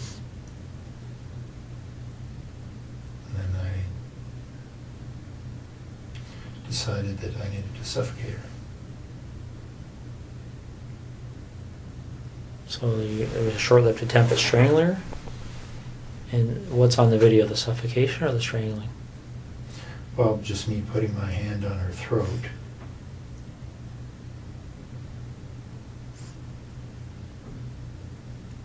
And then her responding, you know, no surprise, very aggressively. Okay. Any videos of the suffocation part or pictures of that? Now, you mentioned that you brought the rope with you. Where did the duct tape come from? I brought it. Okay. And what did you do with it afterwards? I think it stayed in tweed. What color of duct tape are we talking about? I know it comes in a variety of colors, but Gray. gray.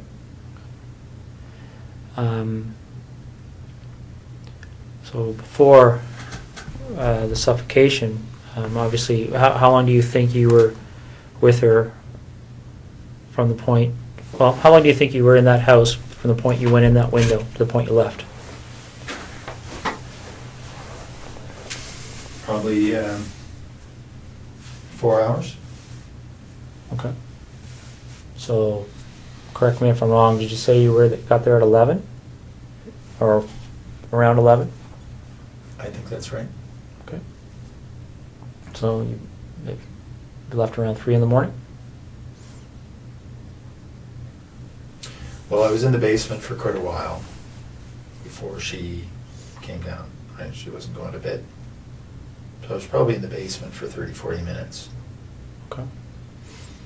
So by the time she saw me, it was probably closer to midnight.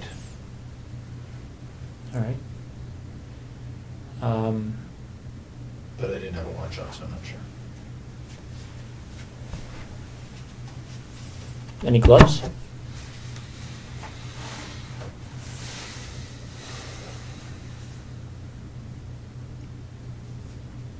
I don't think so. Did you wear gloves with Jessica? Only to get in the house. It was a very cold night. And what about the 2 women in tweed?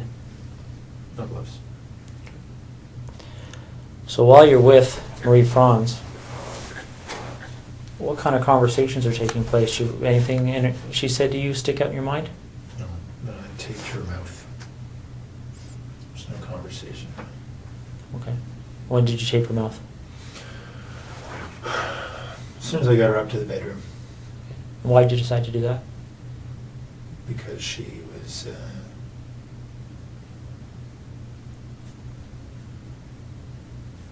quite aggressive. In what way? I was confident she would have screamed, given the chance. What way But was she did initially, Did she? in the basement. So in what way was she aggressive? Well, just in, when she discovered me, she was very vocal, screamed quite a bit, until I'd subdued her, so I expected she would scream again, given the chance. Okay. Do you remember how you left her residence? Back door. Patio door. Okay. Did you take anything with you that night? Some of her underwear. Anything else? No. All right. Did you do anything else to try and cover your tracks with Marie Franz?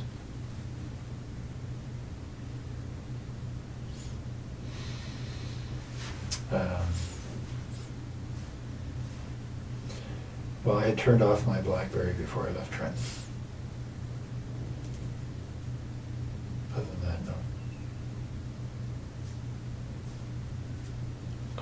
Do you remember trying to destroy any kind of evidence there, or anything that you thought may have produced evidence or anything? Oh, I took her sheets off the bed and ran them through the laundry. Okay.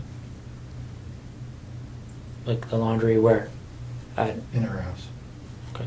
Did you run them completely through? Did you wait for it to finish, or? No, I just put them in and put a whole bunch of bleach in and let it go. Okay. So the night you went to her house and got there at 11, you came from where? Like you said, you left Trenton. You Yeah. turned off your BlackBerry.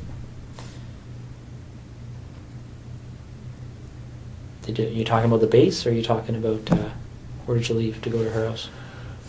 Well, no, I just turned off my BlackBerry before I left the Trenton area. I would have left from the base after work.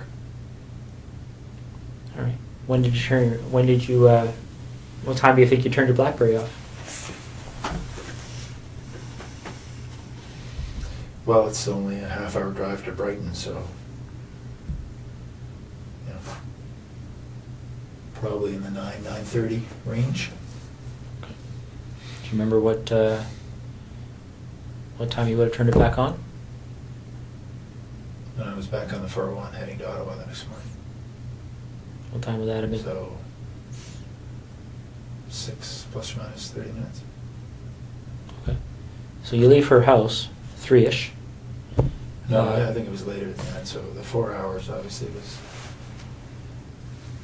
I think I went in about 11. Was in the basement for quite a while. Probably left her house closer to 4:30, somewhere there.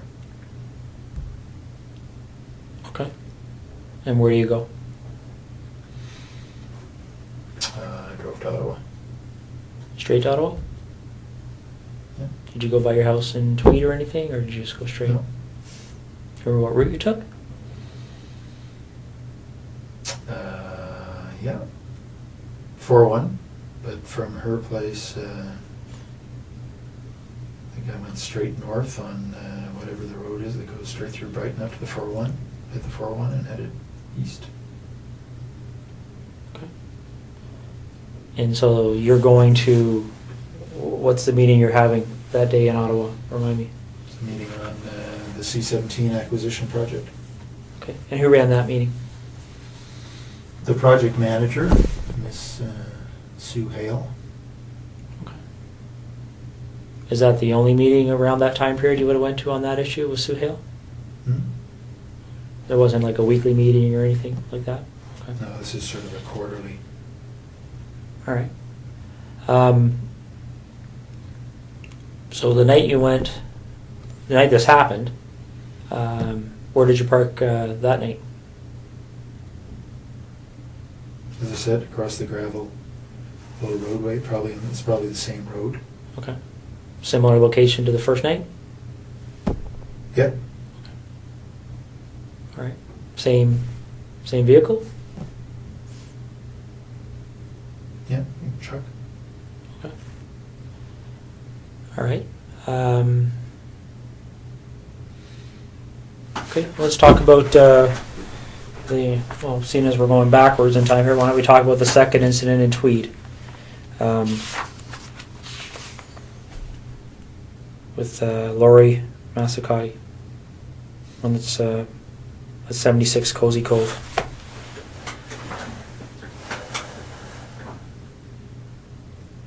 How did you decide on her? I knew she lived alone. That's it. And how did you know that? She lived 3 doors down and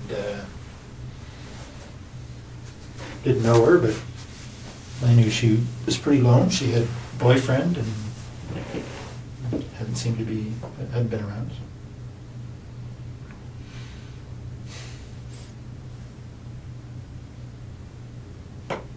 You know, looked in the window and she was alone. So she had a boyfriend, but he wasn't It too was- frequent? Okay. Well, he was. She told me that they were fighting, so that's why I hadn't been there. Okay. So,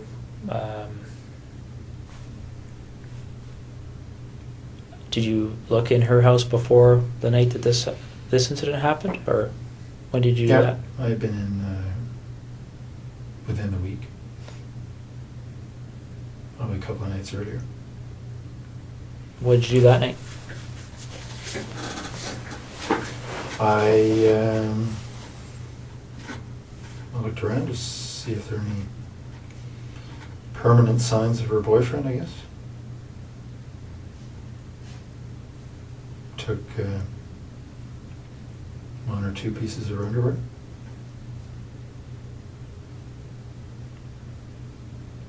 That's all. Okay. So the night you go there, when the incident happens, do you remember what time that was? It was pretty late. I probably got into the house around midnight. She was asleep on the couch. Well, I didn't know that, but I knew she was in there. And how'd you get in, sorry? Window in the back of the house. There's a little sunroom. Was it just something you had to slide, or how did you I had get to that? remove the screen and slide it up. Okay. So I got into the house and she was asleep in front of the TV.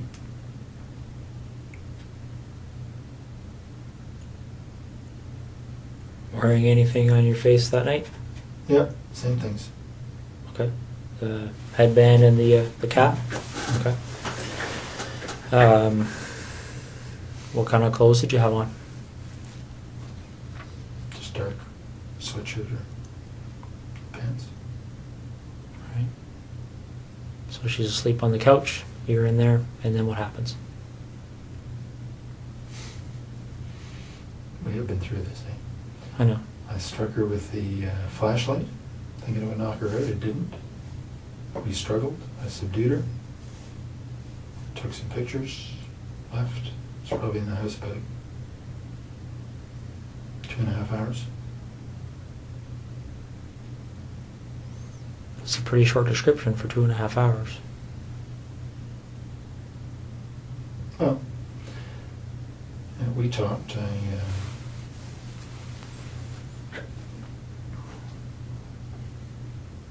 told her I wasn't going to hurt her.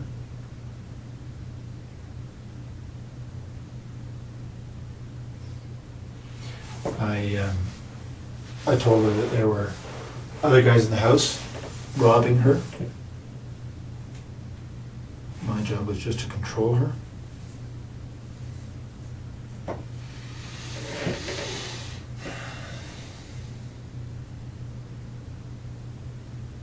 What did she say to that? She was scared.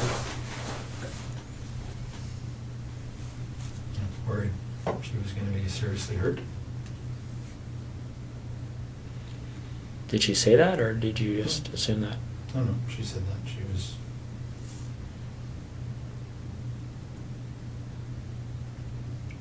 was worried she was going to be killed. I said, I'm not going to kill you.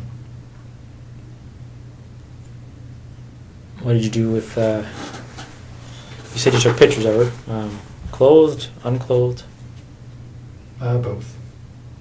Clothed initially and then unclothed. Are you in any of those pictures? I don't think so. You just took them of her? What kind of camera are you using, by the way? What, It's a digital Sony. you just have the one camera? Yeah. And the video camera. Also, they're two separate? Yeah. Some cameras take video, right? And where is the camera and the video camera? In Tweed. Is it the only camera and video camera in that house? Yep. Okay.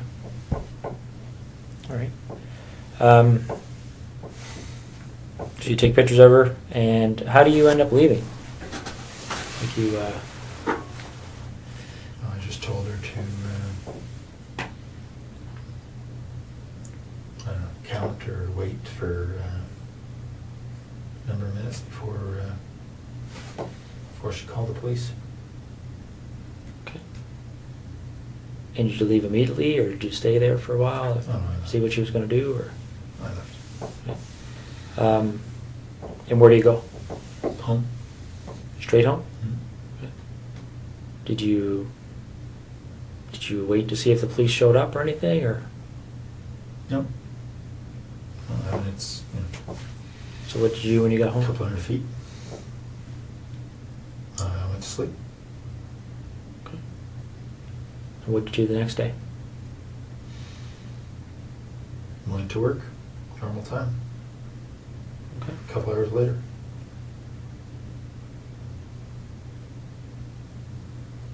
All right. Do you remember how her clothing was removed?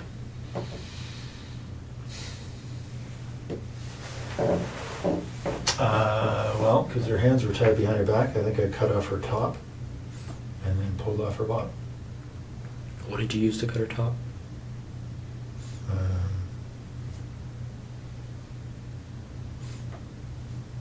I can't remember if it was a knife or like a folding X-Acto knife or Leatherman or one of the two. Are these items that are in your house in Tweed? Yep. Okay. Was there ever any other time you used a knife to cut off clothing or anything else? Do you remember? I cut off Jessica's top with a knife, so her hands were tied behind her back. That's all. Okay. And where's that knife? Which knife did you use that time? That was the Leatherman. That was leather? Tweed. Is it the only Leatherman in Tweed? Mm-hmm. Okay. So on the 16th of September, when you went in that night, was that the first time you'd been in her house? Yep. Okay. And why her? Just because I'd seen her and she was cute. That's it. Okay. So there was no, you didn't go into her house before that night? No. All right. So you go in, and how'd you get into her house? Side window. The was not locked. Cut the screen, slid the window, crawled in. Okay. And what you're wearing? Same. Sweatshirt, dark pants. And the same hat and. Mm-hmm. Okay. And where do you find? In bed, asleep. Okay. And what do you do? Stood over her for a while and I hit her on the left side of her head just with my hand. Just woke her up. We struggled.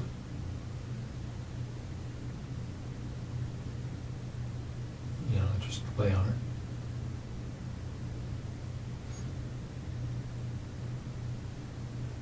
And very much like I described a little bit ago, took off her, pulled her top down, and took off her pants, took some pictures, left. Do you remember her saying anything to you? Yes. What did she say to you? All kinds of things. You know, she had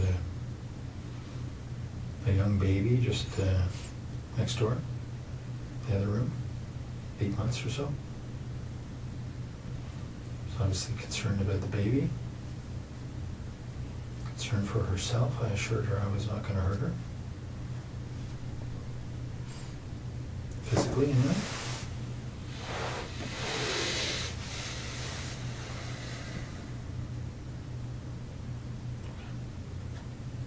Okay.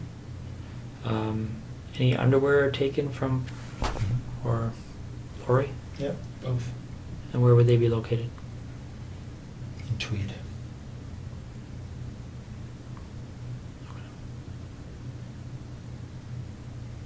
And why are they in Tweed as opposed to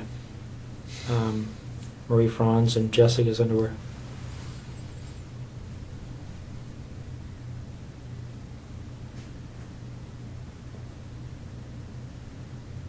I don't know. Do you remember how much of their underwear you took?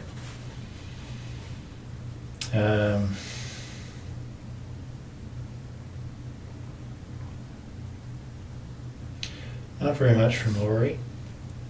Did they know that you took their underwear? I don't know. You didn't discuss it with them or anything?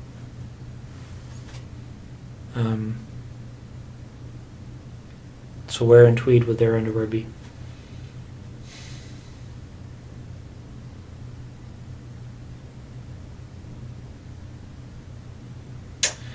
Um,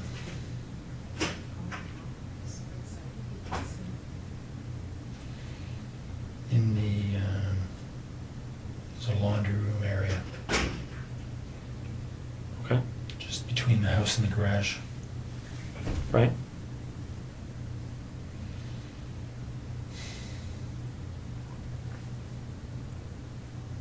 So where in that laundry room area would they be kept? There's a cupboard up top. They're in a duffel bag. What's the duffel bag look like? It's a green army duffel bag. Are they all in the same duffel bag? Is there anything else in that duffel bag? Just underwear. Okay.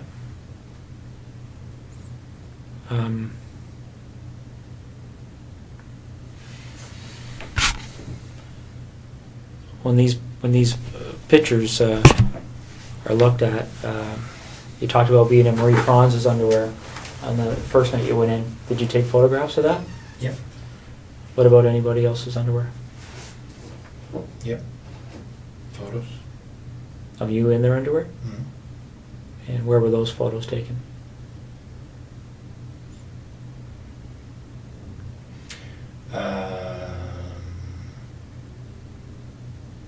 Well, sometimes in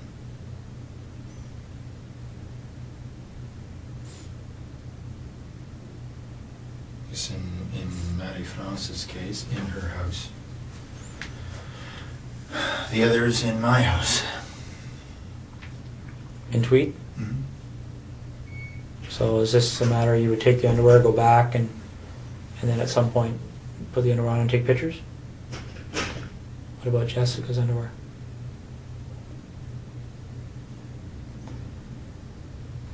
She's only her, right?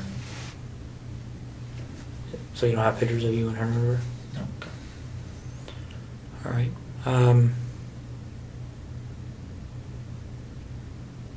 Okay. Well, I guess I just have a couple of questions for you. I mean, I'm sure there's going to be more questions, but I guess what's on my mind right now, Russ, is what made you decide to tell me this tonight?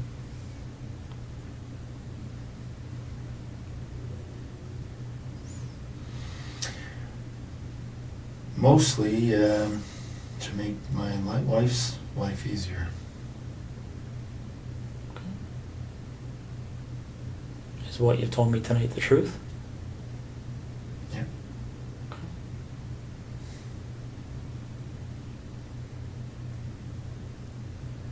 How do you feel about what you've done? Like what?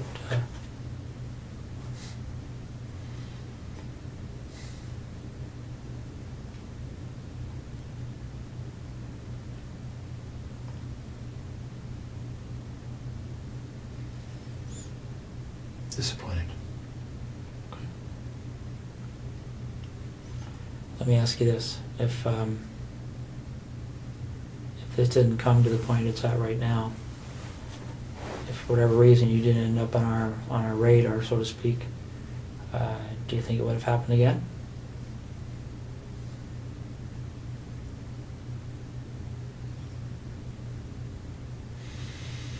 I was hoping not, but I can't answer the question. Okay. Not too much here, Russ, just a few details that I wanted to cover off. Specifically dealing with Marie France. In the basement of her house, there's a hole in the drywall. Do you recall how that happened? Whereabouts? I don't know specifically, but it's downstairs. I don't remember that. No. Okay. Do you remember doing anything with her in the basement where you may have used some clothing or something to secure her? Yeah, I tied her up against one of the poles in the basement initially. I went outside and put the screen back on and secured the window. Okay. While she was tied to the pole? Yep. And what was your thinking behind doing that at that point? Just to cover up how I'd come in. Okay. Now, by the time she's tied to that pole, is that in the very initial few minutes kind of thing of the confrontation, or? That was shortly after I'd subdued her and tied her up, yes. Okay. Does she have the duct tape on her mouth yet?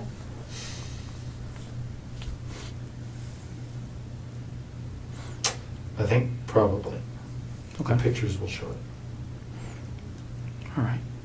Now, in the upstairs bathroom, by her bedroom, there's looks like something's occurred in there. Do you remember that? Yep. What happened there? She had passed out on the bed, and I had gone to look out the front window, see if anybody was coming. And she got up and closed the bedroom door and raced into the bathroom trying to get somebody's attention. But her mouth was taped and her hands were tied. Okay. What did you do as a result of that? Well, I just got in and subdued her again and got her back into the bedroom. Didn't do anything, just regained control of her. Okay. If I remember correctly, there's a bit of blood in there. Do you know where that blood would have, how that would have occurred? All the blood was from the initial hits as I was trying to subdue her. Okay. Her skin breaking with the blows to her head. Okay. Do you recall blood being in the bathroom? No, actually, I didn't have the light on in there, but it didn't surprise me. Okay. There's a pair of underwear and some socks on the floor of that bathroom that belonged to her. Do you remember how they got there? Do you remember seeing them? See them. Okay. What do you recall doing to her breasts? It's pretty clear that there was something happened to her breasts. Do you remember what that might have been? No, I certainly touched her breasts. I didn't do anything to hurt them. Don't remember that? No. Okay. All right. Well, Russ. Now, when I suffocated her, she was on her front, so may have been something there. But What do you mean? well, she was lying on the floor in the bedroom as I suffocated her, and obviously struggled.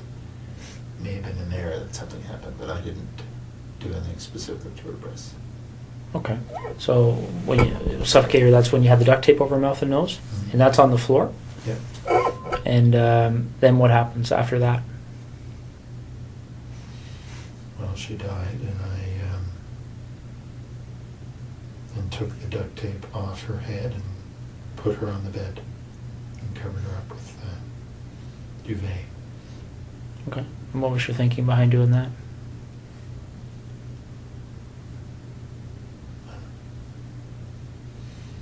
Nothing really. Okay. As you might expect here, Russ, certainly even now, one of the Ottawa investigators mentioned to me that there's a number of incidents that have gone unsolved over the years. Can I was going to get into that. Can I go to the washroom quickly?